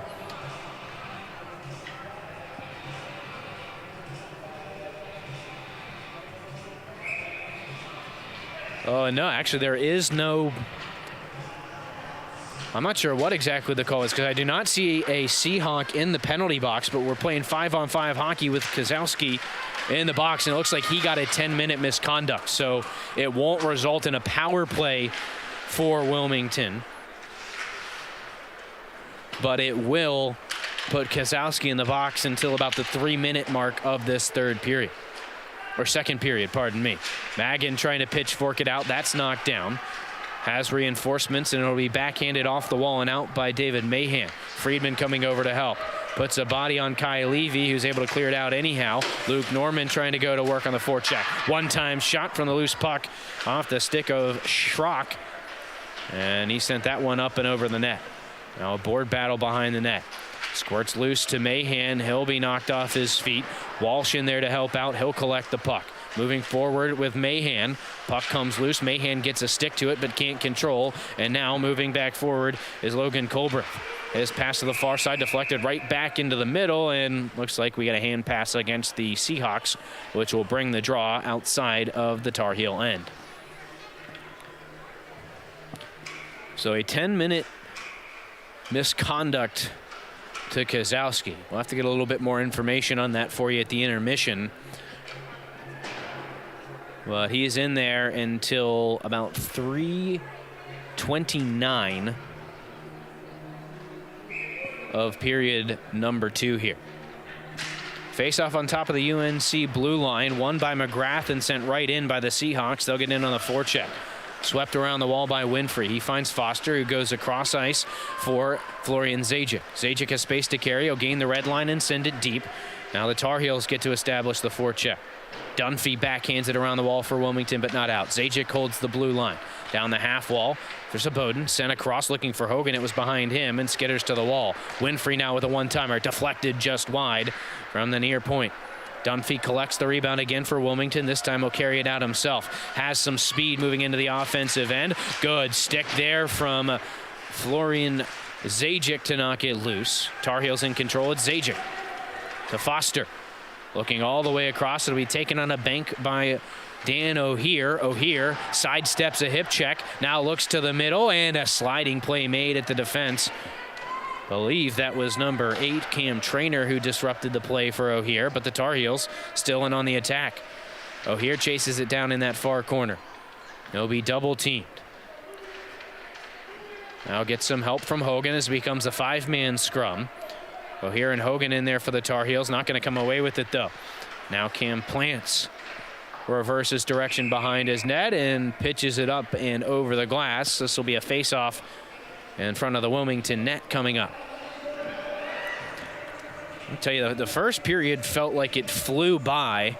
This second period kind of slowly cruising along. We're only about 9 minutes through period number 2. Tar Heels scored 30 seconds in to add to their lead. Not much else since then. Seahawks have had a little bit more time on attack than they did in the first period, but still 1 or 2 good chances, nothing in the back of the net, and that's what they could really use here in the next few minutes to try and get back into this hockey game. Tar Heels send it out of the zone. Regrouping, Plants sends it deep for the Seahawks. First one to it is Ben Edwards of UNC. Looking cross ice for eyes. It's through his skates and all the way down, and this will be called icing as Wilmington wins the race to the puck.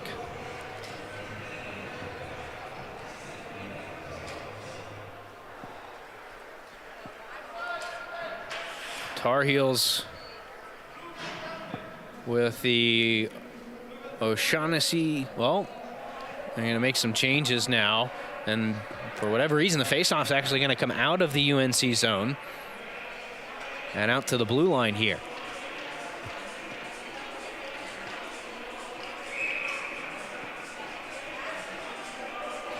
But it is Leighton Walsh, Misha Saboden, And Brian Hogan out there with Perry Winfrey.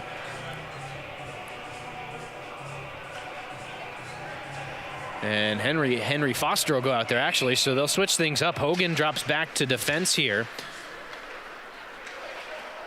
I think the Tar Heels kind of shifting things around with Kozowski in the box. Well, actually, there was a penalty call. A minor penalty on Wilmington. I still don't even see a player in the penalty box. But we're playing 5-on-4 hockey here for the next minute and a half plus. Wilmington wasting some time. In the neutral zone, it's Logan Colbreth circling the center ice dot and then sending it deep. Winfrey will collect. So 4 forwards out there now for North Carolina. Minute 22 left on the power play as Hogan stops in the near corner. Has Winfrey back at the point. He'll exchange places with Hogan and send it into that near corner. Now down low, it's Walsh. Looking for some help up top. Heavy pressure from Kai Levy, who upends him from behind. Puck will come loose. Levy gets to it. Whistles it all the way down the ice. Out to play it is Hughes. Tar Heels reset the power play with 50 seconds left on the man advantage.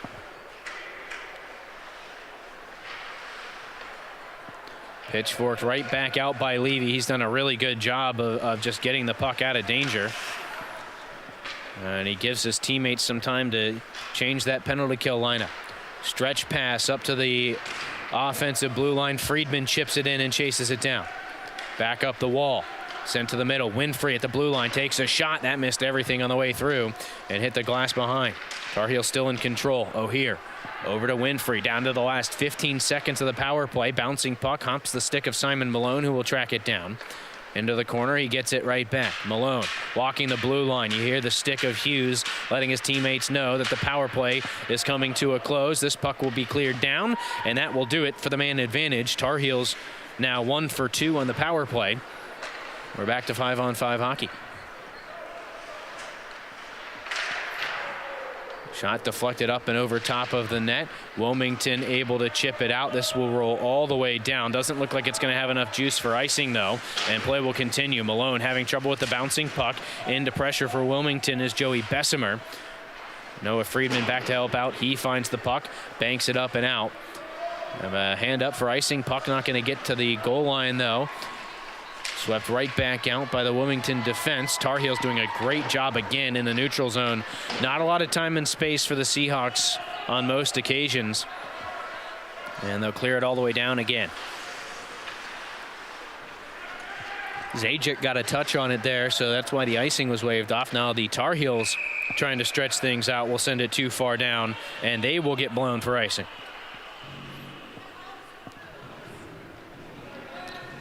This Wilmington team, they've got a deep bench. Neither team short on the bench today, that's for sure. But again, impressed just with the way that the conditioning of the Seahawks has held up here as we get into the later stages of this hockey game. Offensive zone draw won by the Tar Heels. Back into that far corner, Zajic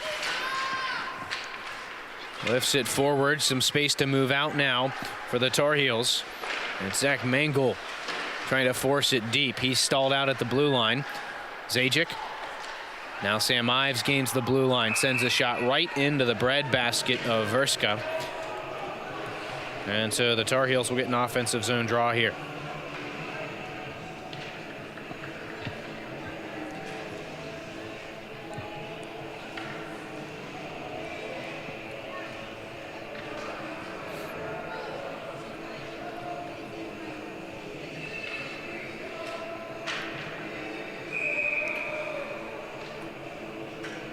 These two teams locked in it right now.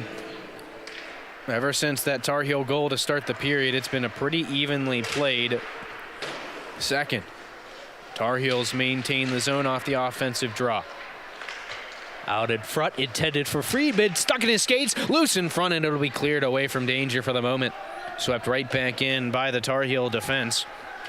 Trying to go to work on the forecheck. Blocking the clearing pass there was Walsh. Wilmington still able to maintain control and break it out. Good back check by Walsh, and he will delay the entry into the zone. They're offsides. And here's another look at that last chance for the Tar Heels. And, Friedman just trying to settle down a bouncing puck there, and a good job by Verska to stay tall and stay in front of it. And there was a juicy little rebound there. Unfortunately, no white jerseys in the immediate vicinity. Wilmington wins the faceoff, sends it deep. Misha Sabodin receives the breakout pass from Noah Friedman. He'll gain the red line and send it caddy corner to that far side. That's cleared right back out by Wilmington. This one's all the way down, and an icing call made as the Tar Heels get another faceoff over in front of Jackson Verska.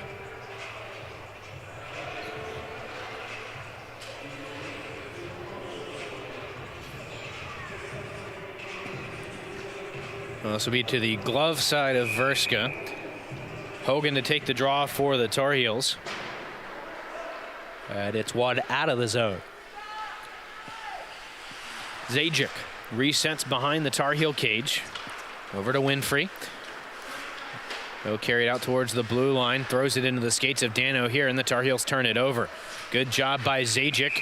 Oh, no, it won't be. Zajic had closed off the Wilmington player, Joey Bessemer, who it looked like might have kind of latched onto his stick there, but was able to get the two of them tangled up, and now a penalty on the Tar Heels. It will be a 2-minute penalty, either interference, could be interference, holding, or tripping, one of those. Either way, it's 2 minutes down a man for UNC. Worth noting, Cole Kozowski still in the penalty box for the Tar Heels. He won't come out until about 3.5 minutes, and he won't come out until the first stoppage after that 3.5 minutes.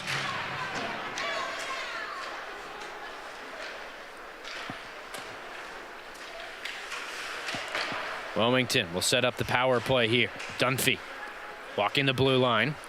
Down the near half wall where he's got Zach Schrock. Back out, another penalty coming up on the Tar Heels. And Hogan will touch up. This is going to be a long 5-on-3. Just 20 seconds into the power play. And we have another penalty on Malone. Not sure what it was. Some sort of stick penalty. Looks like a high stick is signaled.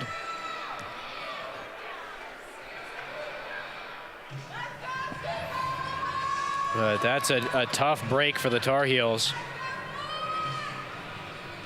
This could turn into a real turning point in the game as well. 5-on-3 for 1:40. With Florian Zajic and Simon Malone, a pair of defensemen in the box. It'll be Hogan and Friedman out with Winfrey. So 2 forwards and a defenseman for North Carolina here. Off the draw, McGrath wins for the Seahawks. Now Dunphy walking in, big block by Winfrey. He'll win the race to the puck in the corner, send it out, but a nice job getting down on the ice and keeping it in by Chris McGrath. Worked around to Dunphy. Back out for Schrock. He'll walk in, top of the far circle, over to the near side. One-timer, misses the near side post. And the shooter, Chris McGrath, will recollect. D to D. He'll play catch with Schrock. Down to Dunphy. Fans on the one-timer. Winfrey sends it to the corner, rings it around the boards, and a diving McGrath can't hold his own. Now the Tar Heels have a 2-on-1. Hogan and Friedman over to Hogan. One-time shot and a big save on the 2-on-1 by Jackson Verska. Well, here's another look at it, and you see McGrath couldn't hold his own. He loses his edge, and all of a sudden it's an odd man rush for the Tar Heels. And pardon me, that was 81 Foster, not 91 Friedman, who was able to walk in there and send it across for Hogan. Hogan couldn't get on it. It was a tough one to handle, but he did get it on net. It will kill some time here on the 5-on-3.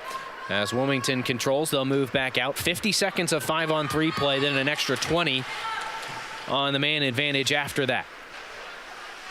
Kai Levy sends it back to the blue line. Moved over now, shot coming, blocker save made by Hughes as he denies Logan Colbreth, and now Noah Friedman will carry it down the ice. Gains the blue line, attempts a shot, it's blocked into the near corner, and he'll chase it down. Good work by Noah Friedman, getting into the corner and scrapping just to delay this power play as much as possible. He continues to waste time. as he knocks his man, or tried to knock his man off the puck. It's his number opposite, Norman, who will carry it in now. Down to 10 seconds on the 5-on-3. Norman back to Taberham. Walks around one man, has trouble controlling the puck. It'll be deflected into the near corner. Down to a 5-on-4 now for 20 seconds. Luke Norman, his shot is blocked. Friedman trying to clear the zone and can't. Norman with it again, and he'll be dispossessed. Miglior moves it forward. Mangle now, he'll take the shot. That one steered wide by Verska. And the Tar Heels going to kill off the 5-on-3. Big kill for UNC as we're back to even strength after a good 2 minutes and 20 seconds of power play time for UNC-Wilmington. They're not done on the attack, though. Kai Levy walks in, sends it high over top of Hughes and into the glass. It'll be pitchforked out by Zajic. Knocked down, though, by Kai Levy. Sent right back to Zajic. Now he'll carry it out and just slide it down the ice to go off for a change. First one to it is Tyler Dunphy of the Seahawks. He'll play catch with his D-pairing Cam Trainer. Trainer sends it up that far wall. That pass intercepted by Leighton Walsh, who sends it deep. Tar Heels in on the forecheck in the near corner. As you see the hit over on that near glass, but the Tar Heels hold the zone again. Eventually, Seahawks able to lift it up and out. Trying to chase it down was number 11, Timothy Reith, but he's beat to the puck by the Tar Heels. Winfrey, icing is the call, and with 3 minutes to go in this period, Tar Heels have another offensive zone draw.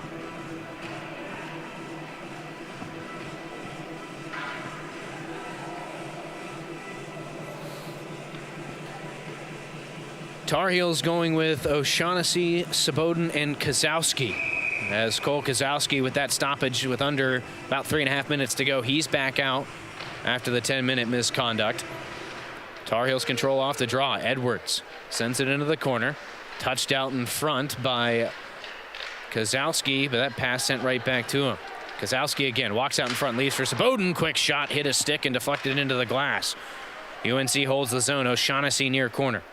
Back to the blue line. Malone looking over his options. O'Shaughnessy again. He has it knocked off his stick. Malone can't hold the zone, but he will slot it back in. Tar Heels check up and go back to work on the forecheck. Wilmington trying to break out. Dunphy off the glass and out. It's going to trickle all the way down to the defenseman Malone of the Tar Heels. He'll move it for Saboden. Spinning with it, Saboden sweeps it all the way down and all the way down for icing. So now the draw comes back to the Tar Heels end with 2:23 to go. And it doesn't feel like a particularly stressful or necessarily important part of the game, but if you're Wilmington here, you'd really love to get a goal in the last 2.5 minutes here, build some momentum going to the third, bring yourselves back within reach of the Tar Heels headed into the final 20 minutes. So UNC going to have to stay focused here through the last couple of minutes, especially after killing off that 5-on-3. You don't want to sit back and take a breath and rest on your laurels. Edwards trying to center. That pass denied. It'll be pinned behind the net. Collecting it for the Tar Heels is Misha Saboden. He'll circle out in front. Quick shot and a glove save made by Verska as he stands tall and holds on. So 1:58 to go in this period. Here's another look at that shot from Saboden. And you can see there's starting to be more space in that zone for the Tar Heels to work with. Saboden was able to get away from his defenseman and get to the corner where he had that space and create that chance. So keep an eye on those little things. Shot off the faceoff. Verska with another save. He'll swallow it up. Just 4 seconds running off the clock there. But yeah, in my opinion, that's something to keep an eye on here. Just it's small things, but I think you're going to start to see those small things compound into bigger deficits with the way that this game is trending. Tar Heels have forced Wilmington to work hard here today. Hogan wins it forward. He'll control behind the net. Sent out in front. Loose sitting there in the slot, and the first one to it is a Seahawk. UNCW bringing it back out. Zach Schrock fans on the dump in. Tar Heels will control. Brian Hogan wants to reset behind his own net. And now he goes long up the near side. Centering pass. Caught in stride by Henry Foster, who has it knocked off his stick. Wilmington really can't do much but send it right back to the Tar Heel defense right now. They're trying to do a little bit more, but it's not there. Here's Schrock. Fans on the first shot. He runs over Maggin. And Hughes will jump on the trickling puck and hold on for a faceoff. That could have turned into a very dangerous chance. As we get another look at it, nice leave there from Luke Morgan, and Schrock coming in. Magan tried to challenge him. I wasn't sure Schrock was going to be ready for the hit. He certainly was. 1:17 to go in the second period now. It'll be Chris McGrath to face off against the Tar Heels' Leighton Walsh. McGrath wins it at the blue line. It'll be wrapped around the boards and back in by Cam Trainer. Zajic pinning his man to the wall here in the corner. That's Joey Bessemer, who will get back to his feet, work his way out into the slot. Steps past Mahan, takes the shot. It hit a stick and deflected up over the net. That one might have ended up in the back of the net if it hadn't hit something, because I'm not sure with all the traffic in front if Joel Hughes would have seen it. Down to the final minute now of this second period. And really not a whole lot. A few penalties sprinkled in there. And the goal 30 seconds in, but not much outside of that here in the second. Wilmington trying to change that. Shot hit traffic on the way in off the stick of Trainer. And now the Tar Heels break it out. Mahan chips and chases. All the way around the wall, Wilmington in control, moving up and out. Pass to the middle, intercepted by Zajic. He finds Friedman. Elevated forward, Mahan has it again. Stepping to the middle, shot, hit the legs of the defenseman in front of him. Tar Heels hold the zone. Winfrey finds it in his skates. Can't hold on to possession of the puck, though, and now Wilmington clears it all the way down. Not far enough for icing, though, as Zajic gets to it. Light pressure from Luke Norman. Wilmington needs a change, so they'll go off. 10 seconds to go in the period. Zajic might just run out the clock here. Tar Heels perfectly happy with their 3-0 lead. They'll make one more push at it. 4 seconds to go as Walsh walks in, looking for Friedman. They can't connect, and that will bring us to the end of 40 minutes. So the Tar Heels with an early strike in the second period. It was an excellent individual effort from Brian Hogan on the wraparound. Added to the Tar Heel lead, but not much doing after that. We got 20 minutes left here at the Orange County Sportsplex. It's North Carolina 3, UNC-Wilmington 0.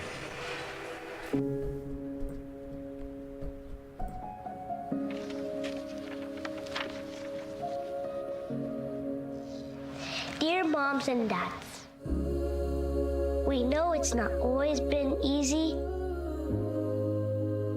and it's been a lot of hard work. It's not worth trying. What you have achieved here today is going to help us and our futures. It is why we are coming up on stage to collect your diplomas. Everything I do it for you. Mom, love you always. No, it's true. Everything I do it for When you graduate, they graduate. Visit finishyourdiploma.org to find free and supportive adult education centers near you. When it comes to making plans, you are the best. Those 9 months were also 273 days of planning. What about your daughter's first costume party? It was out of this world. And let's not forget those barbecues you plan in detail for your family and your more vegetarian by the day best friends. That surprise party for your parents' golden anniversary? You get the golden planning. The same way you plan each detail for those moments, start planning to protect you and your loved ones from a natural disaster. Sign up for local weather and emergency alerts. Prepare an emergency kit and make a family communications plan. Protecting your family is the best plan you can make. Jordan knows he shouldn't eat this entire bowl of nachos, but tonight he's earned that right, because a few hours ago in the middle of happy hour, he recognized a sign, not from the gods or a bolt of lightning, but from a double heart, a kissy face, and a fourth ha in ha ha ha. That's when Jordan knew he was buzzed. So when it was time to go, he got a ride home instead of driving. Be a legend like Jordan. Recognize your buzzed warning signs and get a ride home. Buzz driving is drunk driving. Last week, Brandon met a girl on a dating app. One day after work, he finally found the courage to ask her out. No answer. He started to panic. Was he being too pushy? Maybe it was too... Hey, sorry I didn't respond. I was driving. I would love to go on a date. How does tonight sound? Brandon tried to play it cool, but inside he knew. A girl so smart, so responsible. She must be a keeper. All right. Welcome back to the Orange County Sportsplex. Chris Lehman with you as the Tar Heels hold a 3-0 lead after 2 periods. Joined now by Misha Saboden of the Tar Heels. And Misha, we'll start by going back to your goal early in the first period. You had a goal and an assist. Can you talk to me through those 2 goals and how those worked out for you guys? Yeah, of course. I mean, we just have skilled guys all around. Cole made a great pass to Brian, and then I just got open, maybe a clean feed in front, so just had to bury that one. Well, and then on that second goal, you broke it in and kind of just got it to the net for Cole to put it on goal. What were you seeing coming into the zone there? Honestly, I feel like I should have shot it. But you know what? Like, Cole's a goal scorer, so, you know, when I feed it to him, I know he's going to put it in. So that's really all I was thinking.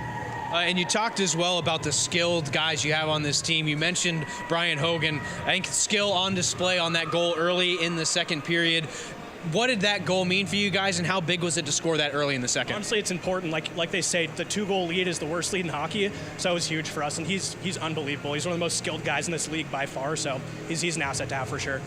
Well, you guys still have 20 minutes left to go here. Have the game pretty well in control, but Wilmington, of course, a feisty team. They're not going to go away. What do you need to do in this third period to maintain that 3-goal lead and come away with the W? Honestly, just pace and pressure. I feel like we've been doing a good job this whole game. We haven't really given them too many opportunities, so if we keep up the pace and the pressure, we'll be good. So. All right, Misha, thank you. We'll let you get back to the locker room. Good luck in the third. Appreciate it.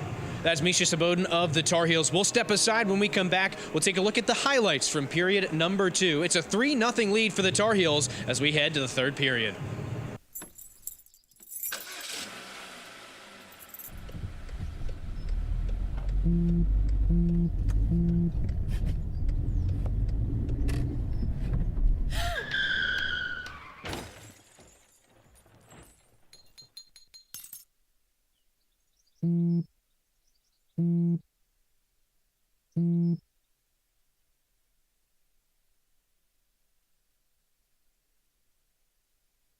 Hey, Bobo, do trees tell each other stories?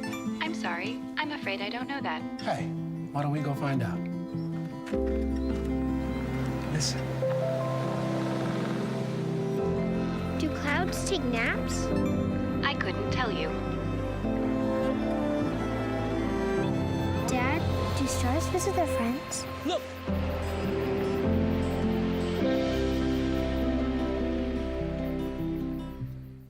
If I could be you, and you could be me for just 1 hour. If we could find a way to get inside each other's minds. Walk a mile in my shoes. Walk a mile in my shoes. Well, before you abuse, criticize, and accuse. Walk a mile in my shoes. I don't think that many kids in my son's school even do it. He makes fun of his friend who vapes. He would never try it. She's into soccer. She's on the honor roll. She's just not the type.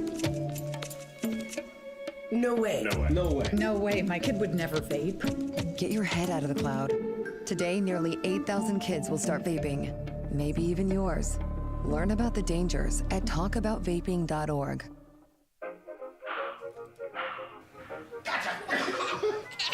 I surrender. All right, pal. Get ready for the day, buddy. Hey, Dad.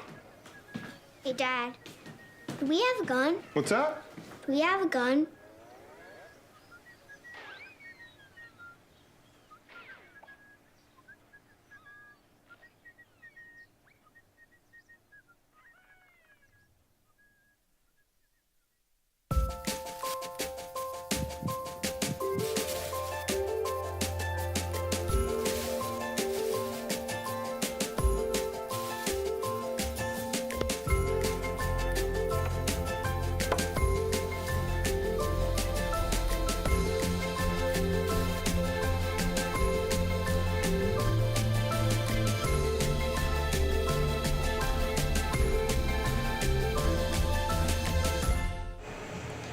Zamboni doing its work here at the Orange County Sportsplex. Tar Heels added a goal in the second period, 3-0 after 40 minutes. So we're going to take a look at the highlights. That goal came really early on. You talk about Brian Hogan and his skill. Beautiful move past Tyler Dunphy and just enough speed to reach around and tuck it in that far post. Made it 3-0. After that, not a whole lot going on for these two teams. There were a couple of chances. Tar Heels did a good job at times, as you see there, getting the puck back to the point and then sending it through traffic to the net. But there was one good chance here for Wilmington, one of the few big tests for Joel Hughes. He stood tall, he's a big guy, and he makes a big save there for North Carolina. Now, Wilmington did start to get the better of the Tar Heels in the middle of that period. They had more zone time. You see a couple more shots in there. Now a nice pass out in front from Henry Foster and just some creativity from the Tar Heels, just unexpected passes, trying to get into the dirty areas and make things happen. It's a big part of the reason that they are leading 3-0. Now we did see some big hits. That one, a great textbook shoulder hit through the chest by Chris McGrath of UNC-Wilmington. Tar Heels were able to respond with a couple of big hits of their own, but they did a good job defensively. You see it in these clips. Not a lot of space in the middle of the ice, or at least in terms of passing lanes to the middle, and UNC is, for that reason, still leading this game 3-0. Just a very strong period. Not quite as much offensively, but as I mentioned, there was kind of a storm that the Tar Heels had to weather in that pushback from Wilmington, and once they did, you could start to see them get more chances like this. Friedman just couldn't quite corral that bouncing puck and get a clean shot away, but they did a great job of getting the puck to the net. Now, they did have a dangerous opportunity, did the Seahawks, late in the period, a couple of penalties on the Tar Heels, but they were the ones taking advantage. You see McGrath losing his edge. Tar Heels had a 2-on-1 here, and we've talked a lot about Jackson Verska, the goaltender for UNC-Wilmington. There was another big post-to-post save to keep his team as close as he could, but the Tar Heels going back to work late in the period. They started to carry the play as we got into the final 5 minutes or so, and so they will take a 3-0 lead into period number 3. And as we heard from Misha Saboden, a lot more of the same. The Tar Heels feel like keep the pressure up, keep the pace of play up, and force the Seahawks to play with them. We've got 20 minutes left. You see the Zamboni finishing up its final lap. We'll have the third period puck drop coming up after this. Multiple studies have shown that marijuana can slow both driver reaction and response time, which can be really dangerous. He's here. He's here. Wait. What? I can't drive. Why? My. Oh.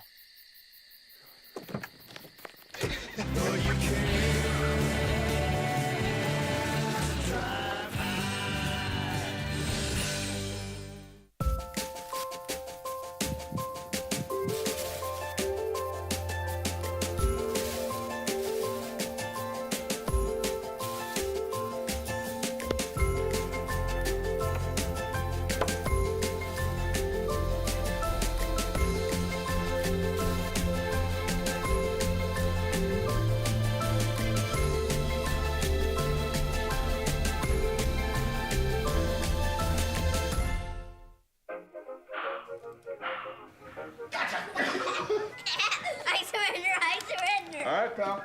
Get ready for the day, buddy. Hey, Dad. Hey, Dad. Do we have a gun? What's that? Do we have a gun?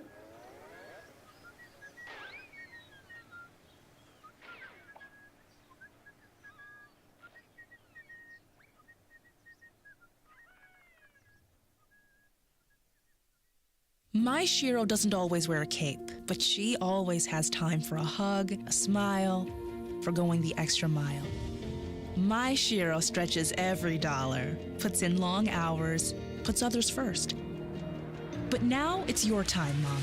When you're ready to retire, we want you to be able to enjoy it. It's time to start saving now. A free 3-minute online chat can give you the personalized tips you need to start boosting your retirement savings today. Visit aceyourretirement.org/Shiro. I don't think that many kids in my son's school even do it. He makes fun of his friend who vapes. He would never try it. She's into soccer. She's on the honor roll. She's just not the type. No way. No way. No way. No way, my kid would never vape. Get your head out of the cloud. Today, nearly 8,000 kids will start vaping, maybe even yours. Learn about the dangers at talkaboutvaping.org.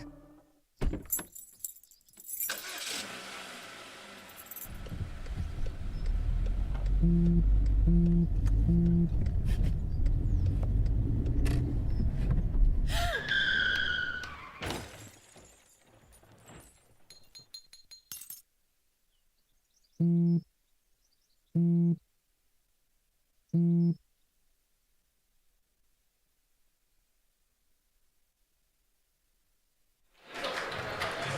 40 minutes down, 20 to go here at the Orange County Sportsplex. Chris Lehman back with you as the Tar Heels and the Seahawks get set for the third and final period. You get a look there at Joel Hughes getting his crease ready. He's got a shutout going right now for the Tar Heels. He's looked strong. Hasn't had a ton of chances to deal with, but a couple of dangerous ones. He's done a great job of keeping the Tar Heels in command. But as we mentioned, this is a Seahawks team that's not going to go away. They were down by the same score to NC State last night. They did end up falling 4-1. But they didn't go away. They played the ice pack even in that third period, so you know they're not going to come out down 3 and just let you finish this game out. As we heard from Misha Sabotin, Tar Heels want to keep the pace and pressure up as we get into this final 20 minutes and get this thing rolling. For the Tar Heels so far, goals coming from Misha Sabotin, Cole Kozowski, and Brian Hogan for the Tar Heels, and those are 3 guys that have been huge contributors already this season. For Kozowski, leading the team with 8 goals and 12 points. That was his 9th goal here tonight. And on top of that, you've got Misha Sabotin, a goal and an assist for him. He's now got 13 points with 6 goals and 7 assists. And Brian Hogan, another big contributor, actually coming into this game, only 8 points, but in terms of points per game, he leads the Tar Heels with 2 per game, 8 points, 3 goals, 5 assists, and of course he's got a goal and an assist in this game as well. So your big guys are producing for the Tar Heels up and down the lineup. The pressure has been good, and all they got to do is continue it for 20 more minutes. Looking to move to 6-3-1 10 games into this season. Would be a very, very strong record for the Tar Heels, who surprised some teams last year by making their way into the Southeast Regional in the ACHA D2 division, and actually took the lead on Indiana early in that game. They did get bounced in one game, but it was a great step for the Tar Heels to make. As this program continues to get better, looking for an early goal, they score. Turned over in the slot, Foster's there to collect, and it's 4-0 Tar Heels. Well, for the second straight period, North Carolina has scored in the first 30 seconds. This goal coming 19 seconds in. We'll get another look at it here. Good pressure from the Tar Heels. You see Dano here, there, forces the turnover, and Henry Foster coming in with the support, finishes it off to make it 1-0. Or 4-0, pardon me, 1-0 for the period.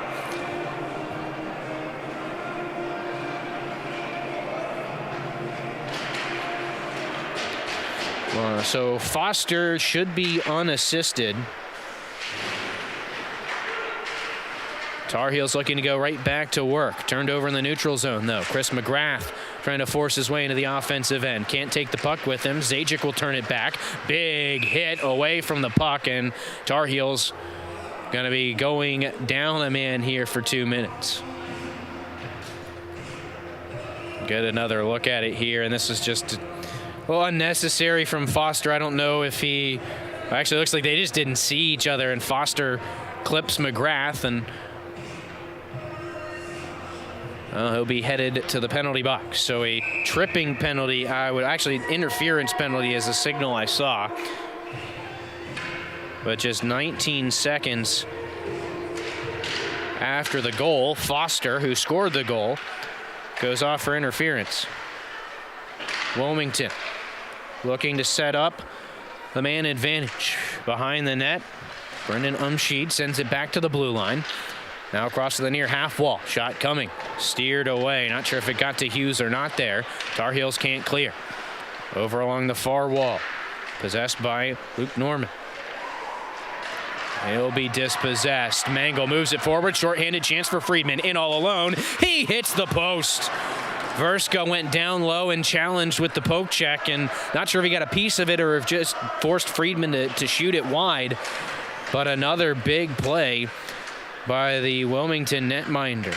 Okay, if he wasn't in the nets today, it could very well be an 8 or so nothing game. Wilmington, off angle shot there from Taberham, deflected off a body and wide. Slapped right back in by Wilmington, trying to set up on this power play. So far, Wilmington 0 for 3 on the man advantage. They had a big goose egg on the special teams unit yesterday as well at the Weight Competition Center. Good hustle by Mangle. He'll poke the puck all the way down. Tar Heels can get a new penalty killing unit out there. And now trying to stretch things out, Wilmington going to ice the puck. That hurts on a power play. Well, here's another look at the chance for Friedman. Nice play by Mangle to create it. And you'll see here coming in the poke check, Marc-Andre Fleury-esque there from Verska. And he was able to disrupt Friedman just enough to push that one wide. About 2 minutes gone here in the third period. 40 seconds left on the power play for Wilmington, but they don't win the defensive zone faceoff. Miglior sends it back in. Tar Heels kill a little bit more time, but a stretch pass forward finds Bessemer. Carrying it in. Drop back to Dunphy at the blue line. Looking for Levy. Miscommunication and a turnover. Tar Heels will move forward shorthanded. O'Shaughnessy with Kozowski. Left for Kozowski. Looking back to O'Shaughnessy. He scores! Tic-tac-toe passing from Kozowski and O'Shaughnessy. And the Tar Heels score shorthanded to make it 5-0.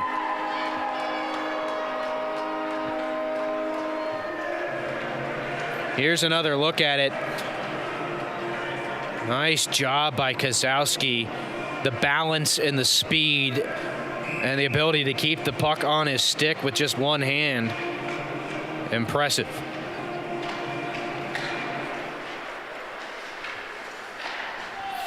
So the Tar Heels add to their lead. 2 goals here in the first 2.5 minutes of period number 3. Looking to put this game away early in the final frame. Wilmington trying to break out. Good pressure from O'Shaughnessy, who just put one in the back of the net. Puck will be knocked loose, and Wilmington's power play has come to a close. They're now 0 for 4 on the man advantage. They spent a good amount of time on 5-on-3 too in that second period. They do have some zone time here. Shot deflected wide and into the near corner. Centering pass, pinballs around, swatted back into that near corner. Wilmington still in control. Shot coming through. Nice save made by Joel Hughes, and the Tar Heels able to control it out. Kozowski gains the blue line. Beautiful move as he steps around his defender. Around another one, looking to the middle, and he loses the handle. Able to get it back though, Kozowski. Looks across the blue line. He's got Zajic walking in, whistles one high over the top of the net, and it will ring all the way around the glass and out.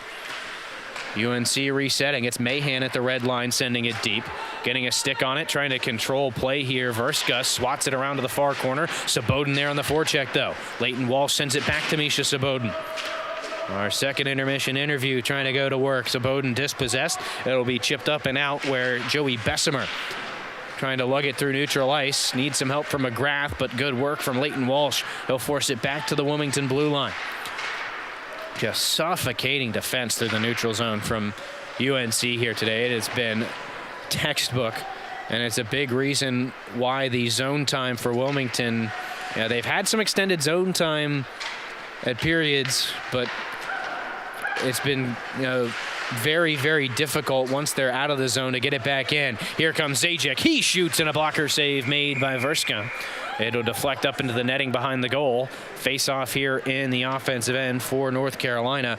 Tar Heels with a lot of breakaway chances here in this third period. That's the third one. Verska so far is 3 for 3.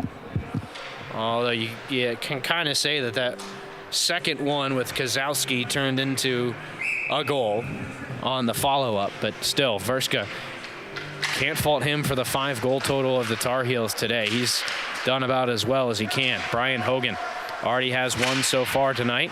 Knocked off the puck. O'Heir there to help out. In front to Foster, and he slides it underneath of Verska, who will just lay down and cover it.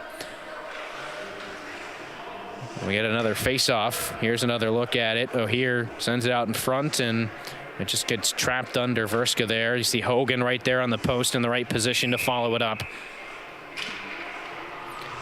Not much wrong with the way the Tar Heels have done things so far in this one. Henry Foster, top of the circle, shot, blocker save made by Verska. Being peppered with shots here on this possession for the Tar Heels. O'Heir going to work behind the net, trying to find Foster, and he does in the far corner. Back to O'Heir behind the cage. He'll walk it out. Up to Malone at the blue line. His shot takes a hit as he takes the shot, and the shot ends up wide. Wilmington will corral, trying to clear on and off the stick of Luke Norman, having trouble controlling it, trying to chip it out. It's off of Foster, and it does get into neutral ice. Wilmington, though, doesn't have the energy to push forward. They need a change. Tar Heels will turn it right back. Stalled out to the blue line. Kai Levy chips it back out for Wilmington. Tar Heels on it again. UNC looking for that dump and chase, just didn't work out there. Levy trying to find an option forward, and again, just the work in the neutral zone from North Carolina, taking away the passing lanes, taking away time and space. It's becoming more and more evident here as this game wears on, and some of that has to do, I would have to imagine, with the fatigue effect for the Seahawks. Again, 2 games really in less than 2 days. They dropped the puck at about 8:15 at Wake Competition Center last night, so we're still less than 24 hours away from when they started that hockey game. And Seahawks playing a couple of really tough opponents here. These are not easy games. Coming up to the Triangle area to play these, it's been tough. Not a bad showing, though, from UNCW. Still some time to try and put one in the back of the net. They'll try and go to work behind the cage. Up to the blue line. Here comes a shot. Missed everything on the way through and catches the glass behind. Tabraham holds the zone. Sends it into the far corner. Looking things over, Kyle Siggins. Pass to the middle denied. It'll deflect back behind the goal. Collected there by Shane Mosher. Mosher knocked off the puck, and it comes loose to Joel Hughes, who will cover for the faceoff. A little over 6 minutes gone in this third period. Great start for the Tar Heels with a couple of goals early on. Wilmington trying to get something going offensively here. On the draw, it's McGrath up against the Tar Heels' Walsh. Leighton Walsh wins it.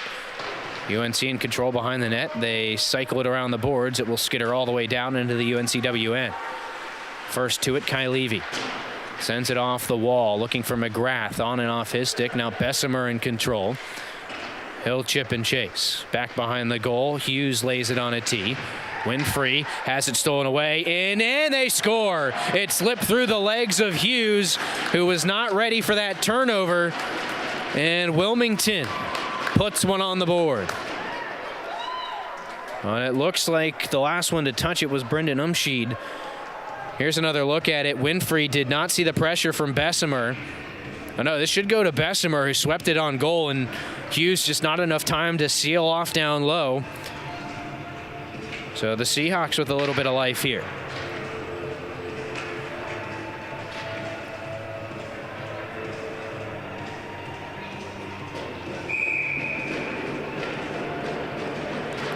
(5-1) now the score. We reset at center ice. Walsh on the draw for the Tar Heels. Loses it, though. As Logan Colbreth wins it backwards, the Seahawks will send it deep and chase after it.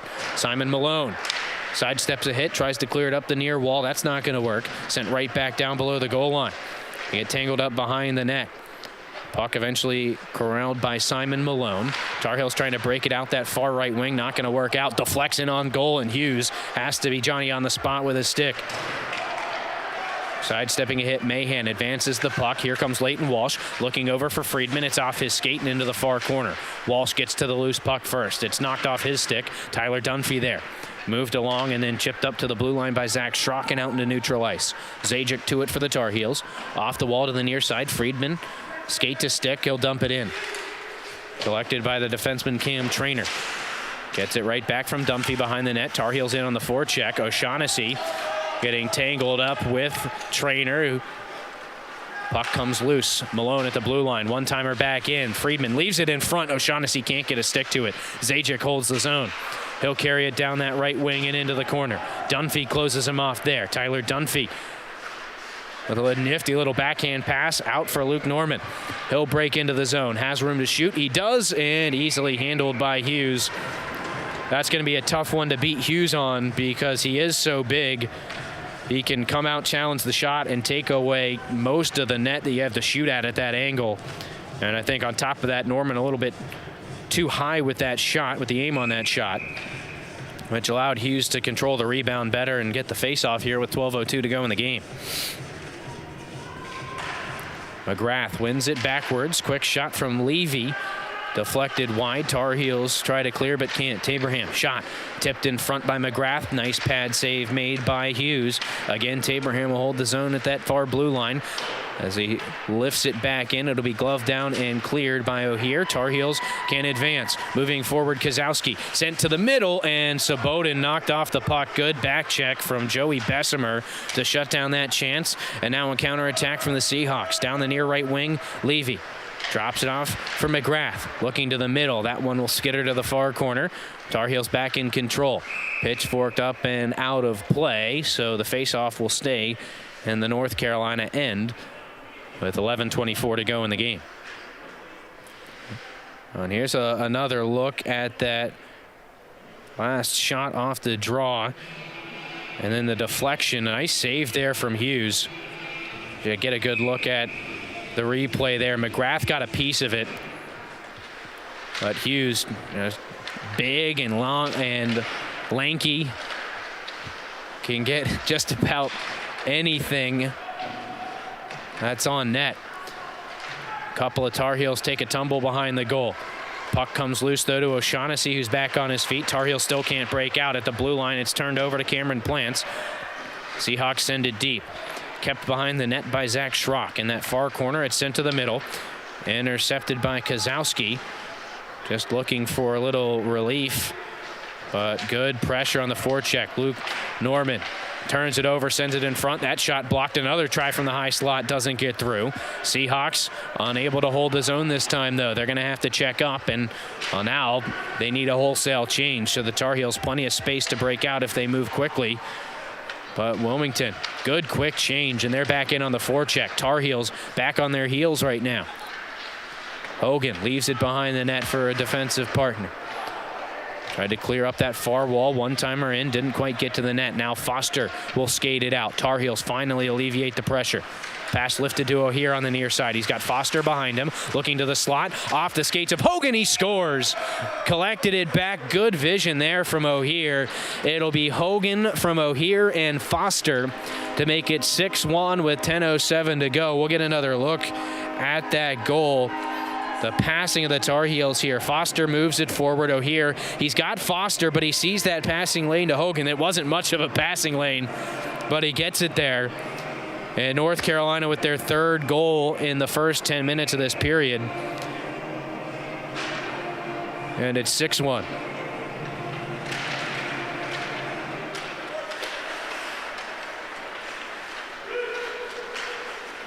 UNC right back to work off the draw. Puck pinned behind the Wilmington net. O'Hear looking back to the point, but that pass is intercepted. Bessemer breaks it out for the Seahawks. Lifting a pass back to the middle, intended for McGrath. Intercepted. Tar Heels reverse play. Here comes Hogan. Just trying to chop it forward behind the net. Swats it out in front. Nobody can get a stick to it. At the blue line, Winfrey holds the zone for the Tar Heels. He'll carry down the near wing. Switches places with Hogan. Hogan's shot blocked at the blue line. It'll skitter all the way back to the Tar Heel end. And UNCW getting a change. Quick stretch pass up the near side will be deflected in. Tar Heels in on the forecheck. They needed change themselves, though. Foster in to put pressure on. That'll create a bad pass up the far side. Tar Heels turn it over, but they can't break in. Swatted right back in by the Seahawks. Carried across the blue line by Colbreth, who's forced into that near corner, looking to the middle. That pass intercepted, and again the Tar Heels skated up and out. At the red line, it's Foster. Backhands it right in on Verska. He'll hold on for the draw. 8:56 to go here in period 3. Well, UNC came out and they really needed it. It certainly wasn't going to be catastrophic had they given up a goal that made it 3-1. to start the third, but getting that fourth goal and reestablishing the dominance they've had throughout most of this game and just reestablishing control of the pace, I think has gone a long way and has made this a pretty comfortable third period to this point. Stretch pass misses its target, and the Tar Heels going to have to retreat to their own end for a face-off after the icing.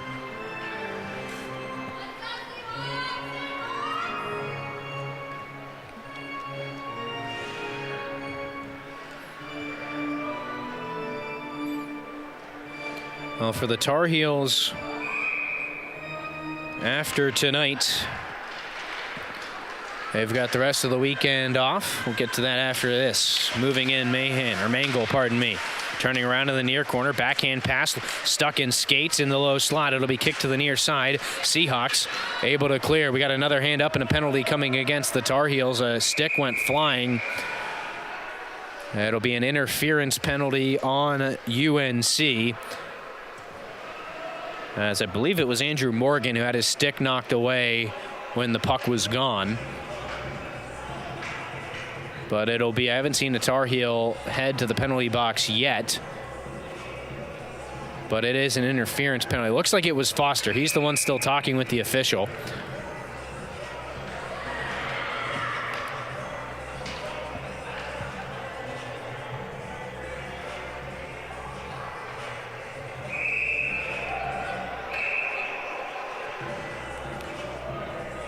Now they've gotten it straightened out. It'll actually be Sam Ives off for interference. So 2-minute power play for Wilmington. So far, though, they are 0 for 4, including 0 for 1 here in the third. Behind the Tar Heel cage. Good pressure from the Seahawks. Good work as well from Justin Magan to kill some time. Loose puck moves up the wall. Foster first to it, trying to pitchfork it out and can't. Seahawks back in control, trying to set up that power play. Back up to the blue line. McGrath goes D to D with Norman. Back to McGrath. His shot hit a leg and deflected out of the zone. Good pressure from Foster.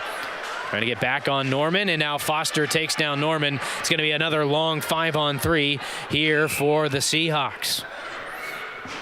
Well, and this could make things a little bit interesting. It's going to be 1:24 of 5-on-3. As Foster goes off for tripping.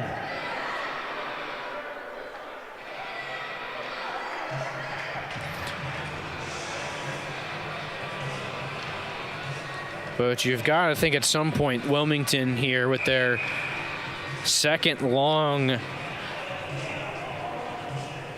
segment of time here with a two-man advantage. They had 1:40 of 5-on-3 back in the last period. This time not quite as much, but pretty close. They'll get set up now. Norman looking across, gets it back, has space to walk in. High slot shot. Hughes didn't see the rebound, and it'll be deflected to the near corner. Good chance there from the Seahawks, but the Tar Heels survive and clear it out. Down to 1 minute on the 5-on-3. 7:15 left in this game. Tar Heels comfortably leading 6-1, outscoring Wilmington 3-1 here in the third. Seahawks walk it back in. They'll get set up now with 45 seconds left on the two-man advantage. McGrath at the top of the umbrella. Over to Norman, the one-timer stick save made by Hughes on that post. And now Wilmington back up to the blue line for McGrath. Work down the wall. Foster first to it, or Friedman, pardon me, first to it. Can't clear the zone, though. Up top, McGrath, the shot just missed that far post. Back behind, sent out in front, and the shot goes just wide. Zajic this time clears it all the way down and behind the Wilmington net. Good kill from the Tar Heels so far, not allowing a whole lot out in the middle of the ice as we've talked about, even with a two-man advantage. 10 seconds on the penalty to Sam Ives. 45 left on the penalty to Henry Foster. Here the stick of Jackson Verska letting his team know that 5-on-3 is about to come to a close. Now it has. We have 35 seconds left on the power play for the Seahawks. Taberham will take things into his own hands. Drops it off back to the blue line, moving it along. Logan Culbreth over for Levy, who wraps it around the net. Down to 20 seconds left on the power play. Stuck on that wall, chipped up and out. Hogan able to possess into neutral ice. He'll move it forward. Leighton Walsh going to be the first to the loose puck. Looking to the middle, and a sliding Taberham denies that centering pass, but that should effectively finish off those two power plays for UNC-Wilmington as Foster back out of the box. We're playing 5-on-5 hockey again. Walsh, little miscommunication, looking for Saboden. And the puck skitters all the way down. Tar Heels regroup behind their own net with 5.5 to go. Up the near wall. Kozlowski looking to the center. Skate to stick. Hogan. He's got two already. Looking for the hat trick. Nice stick save made there by Verska. First one to the rebound in the near corner. That was Kozlowski. Backhands it out to Saboden. He's also got a goal. Walks out in front. Big save made by the Wilmington netminder. Tar Heels going to hold his own though. Down the wall, Maggin finds Kozlowski out to the high slot. One-timer from Saboden. It'll trickle in, and Verska will make the save with 5:04 to go. Tar Heels with another offensive zone face-off, but they're starting to put the clamps on this one. I think certainly it's not out of the question that Wilmington could score 5 goals. It's highly unlikely, but it isn't physically impossible yet for them to come back. But the way the Tar Heels killed that penalty so effectively, and now a lot of offensive zone time since then. They're trying to step on the proverbial throats of this Wilmington team. Bessemer will move forward with space for the Seahawks. Walks around Maggin. Backhand shot. Leaves a juicy rebound. Tar Heels clean it up. And it'll be lifted up into the ceiling and out of play. Another face-off this time in the offensive end for the Seahawks. As we mentioned, this is the only game this weekend for North Carolina. It is the second and assume final game of the weekend for Wilmington. But the Tar Heels going to be busy next weekend as they control off the face-off. 3 games against some pretty tough competition. Louisville, Ohio State, and Indiana, who we mentioned earlier was the regional opponent for the Tar Heels. They gave them a good game. Unfortunately, could not take down the Hoosiers. But they'll get another crack at them next weekend. 3 games for the Tar Heels against some pretty good opponents. Nice glove save there from Hughes. Looking through traffic to find that one with 4:21 to go. So it should be an interesting weekend as Tar Heels will head up. It's the showcase hosted by Virginia Tech, so they'll be heading up to Virginia for that trio of games. On the other side for UNC-Wilmington, they've got the rest of the week off. As we mentioned, they'll take on ECU on Friday when they restart play. Tar Heels up the far wall. Edwards trying to deflect it out at the blue line. He's stalled momentarily, but does clear it down into the Wilmington end. First to it is Kai Levy for the Seahawks. He'll be forced into that corner. Slides it up the wall where Zach Schrock can break it out. Nobody on the receiving end of his breakout pass, though. Perry Winfrey collects at the Tar Heel blue line. Trying to dangle his way around a couple of Seahawks. Loses possession, and Wilmington forces the Tar Heels to regroup in their own end. Bouncing puck in the neutral zone will slide over to the benches. And Taberham slaps it in on Hughes. He thought about holding on. Instead, drops it to the ice. And UNC going to clear it all the way down. Icing has been waved off, so first count to play it.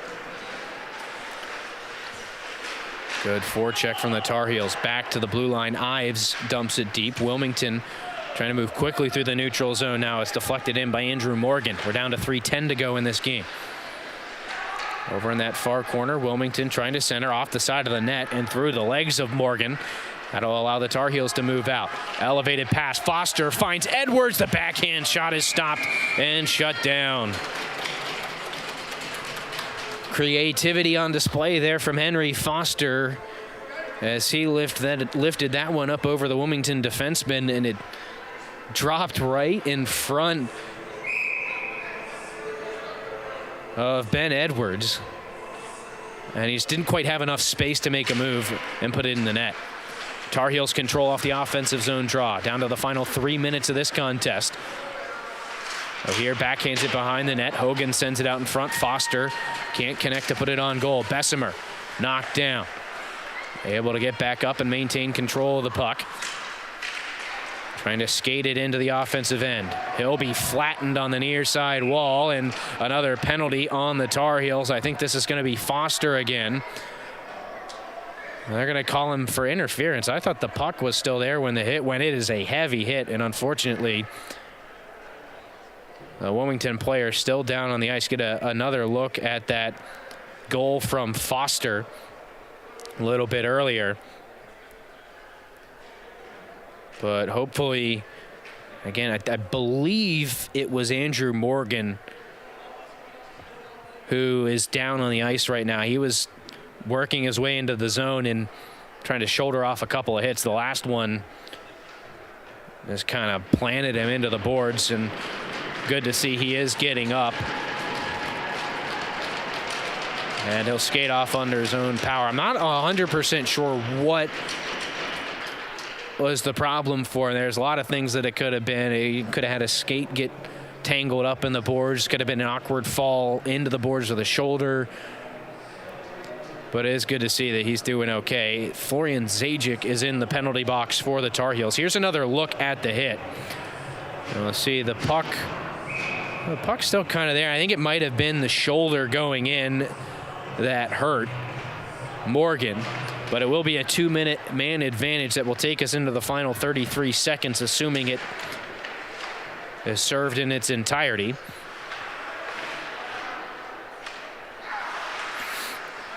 Good job by North Carolina to get the puck up and out, and now we're going to have another whistle. I believe they're calling a hand pass here on Luke Norman. That's exactly what it'll be, so the Tar Heels will get an offensive zone faceoff shorthanded.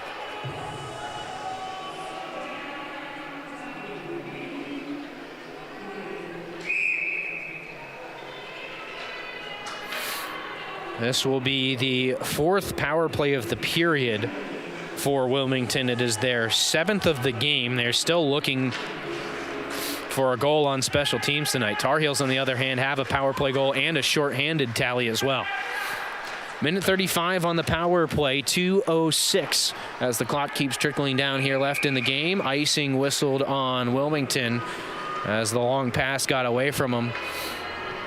And another faceoff all the way back down in front of the Wilmington net. And well, this has been the problem for UNCW. A couple of times on the power play, they've been able to get set up and established. But in most cases, when they're set up, they struggle to get the puck to the middle of the ice and get those real high-quality scoring chances that you look for on a man advantage. And then, you know, when they're not in the zone, they're struggling to get in. And on occasion, we've seen at least 2 or 3 times now where they've iced the puck up a man. And again, part of that could, you know, be accounted for by the fact that, man, this is their 2nd game in well under 24 hours. They'll finish this game up before the puck dropped on their game yesterday. Shot in on Hughes. He'll pounce on the rebound. And a face-off to his right coming up. Here's another look at that push up the ice from the Seahawks. Good pass there from McGrath, and wasn't the easiest of shots to handle for Hughes, but he was able to fight it off. 1:07 left on the power play, 1:40 left in the game. 6-1 lead for the Tar Heels. They certainly look to be well on their way to 6-3-1 here early on in this season. Wilmington will chip it into that near corner. Worked around behind the Tar Heel net by the UNC penalty kill. Perry Winfrey loses his balance and loses the puck. Slipping out in front. Shot there from point blank range. Misses the net for Logan Colbreth. Trying to slide it in on that far side. Wilmington, another shot. Taking a hit on that shot as well as Zach Schrock. But he's up and okay, it looks like. 30 seconds left on the power play for Wilmington. Tar Heels going to chip it in. Friedman going to win the race to it. He'll work it into the corner. Stolen away by Kai Levy. McGrath moves it out to the far side. Now Shane Mosher can move with it. He'll carry it into the offensive end. 15 seconds left on the power play. Now McGrath behind the net. Works it into the corner.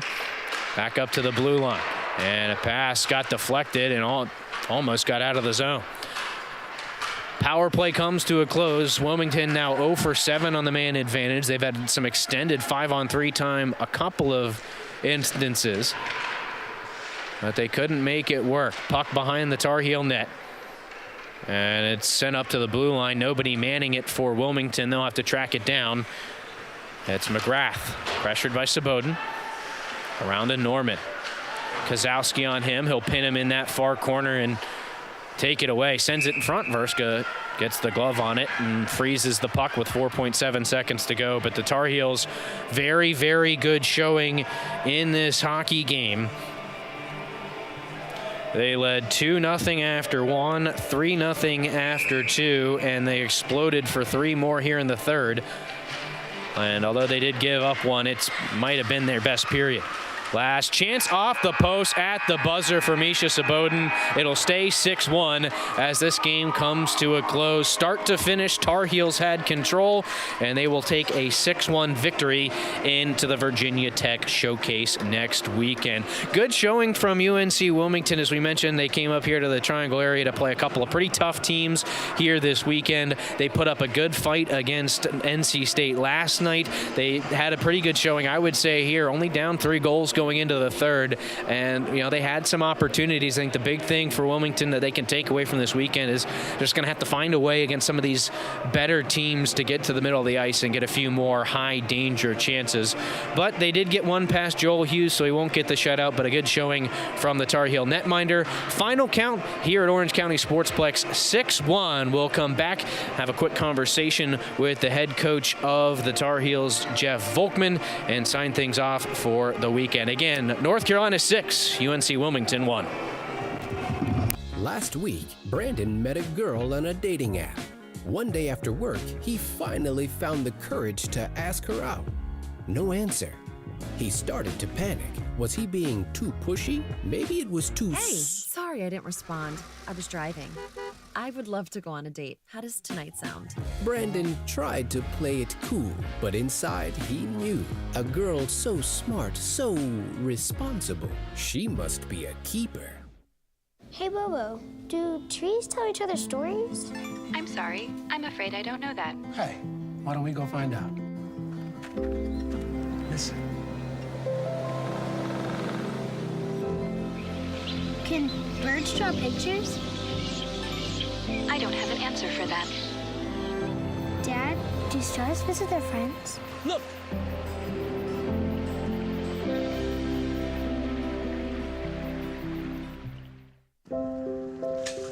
I want to eat apples and bananas.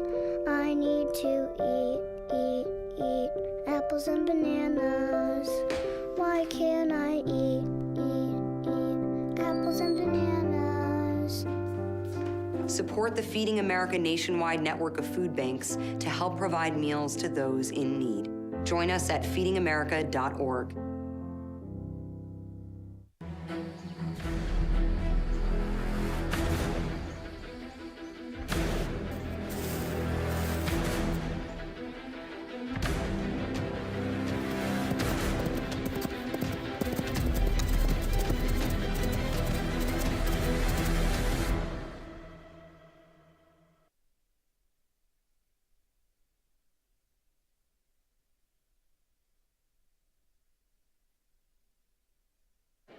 The black truck? Hey, Christina from accounting. Yeah, hi. Hey, I used to date a girl named Christina. Oh, really? Yeah, and then she dumped me for my best friend. You want to see some photos of them that I took? I don't. I thought we talked about this, buddy. Buzz and overshared again? Yeah. Yeah. I'm gonna call a car. That's a smart idea. So, yeah, I know, that's why I did it. Hey, you're gonna get back to the top of the mountain.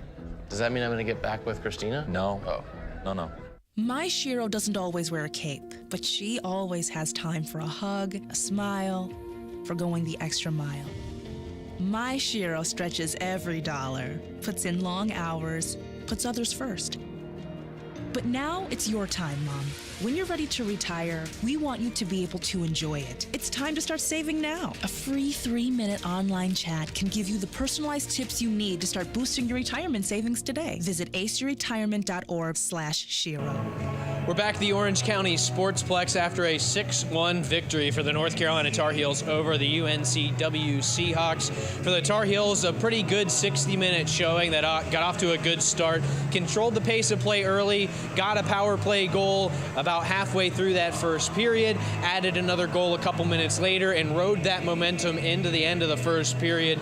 Tar Heels came right out, and one of the things I liked the most about this team in that second and third period was the fact that they came out and reestablished established themselves immediately by scoring goals in the first 30 seconds. It was 30 seconds into the second that Brian Hogan scored, and then about 19 seconds into the third period that the Tar Heels added another tally to make it 4-0, and they just never looked back after that. Got to compliment the special teams. As we mentioned, the Tar Heels did score a power play goal in this one tonight, but their penalty kill, probably the star of the show when it comes to special teams. They killed off 2 5-on-3s of at least a minute and 20 seconds, and then on top of that, they blanked the Seahawks, who had 7 different chances on the power play to put the puck in the net. So overall, a great performance from the Tar Heels. They get goals from a lot of different areas. They get a good performance in net from Joel Hughes, and they come away with a 6-1 victory. We're going to take one more break. When we come back, we'll wrap things up with head coach Jeff Volkman of the Tar Heels. Again, the final count here in Hillsborough,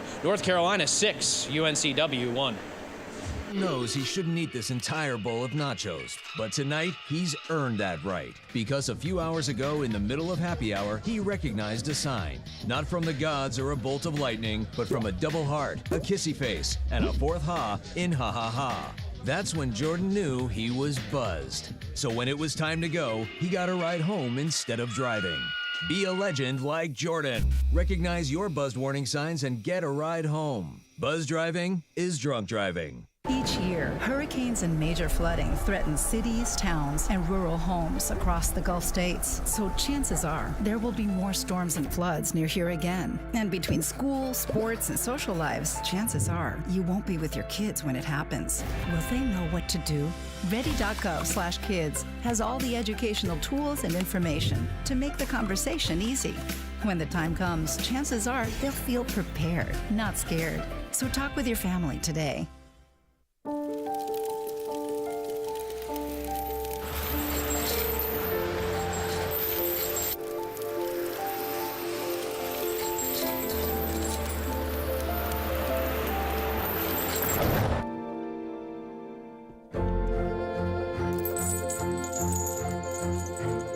Did you know dragging chains can spark a wildfire? Only you can prevent wildfires.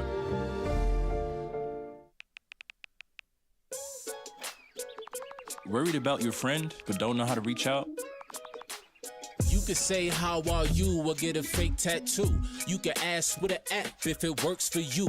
You could chat with them in VR, it's all good. If you think you should check in, yeah, you should. Whatever gets you talking. Reach out to a friend about their mental health. Whatever gets you talking. Learn how you can help at seizetheawkward.org. There's so many rewards in life. You coming into our home was one of the greatest rewards we could have ever had. You know, it took 20 years, and I got my third child, who was 17 at the time. It's so cool to watch the adult that you've become, and you really have done as much for us as you think we've done for you.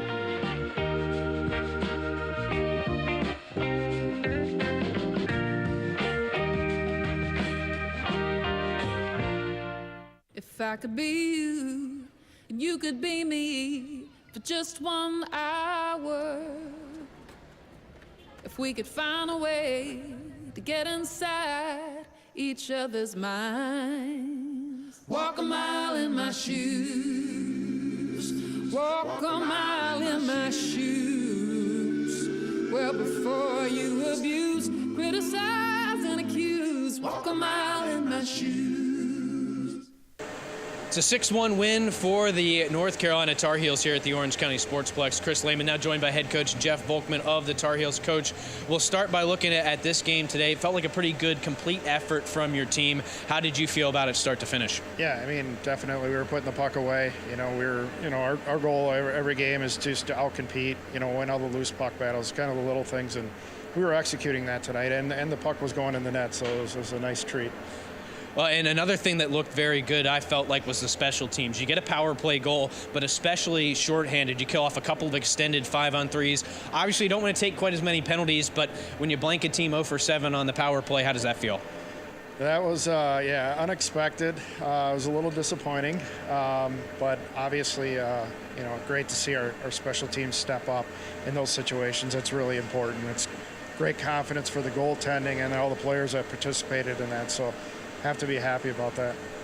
Well, and now as you move forward, you got 5 wins in a row after that win today. That win streak probably going to be challenged a bit next week, and a busy weekend at the Virginia Tech Showcase. Louisville, Ohio State, and then Indiana, who bounced you from the regionals last year.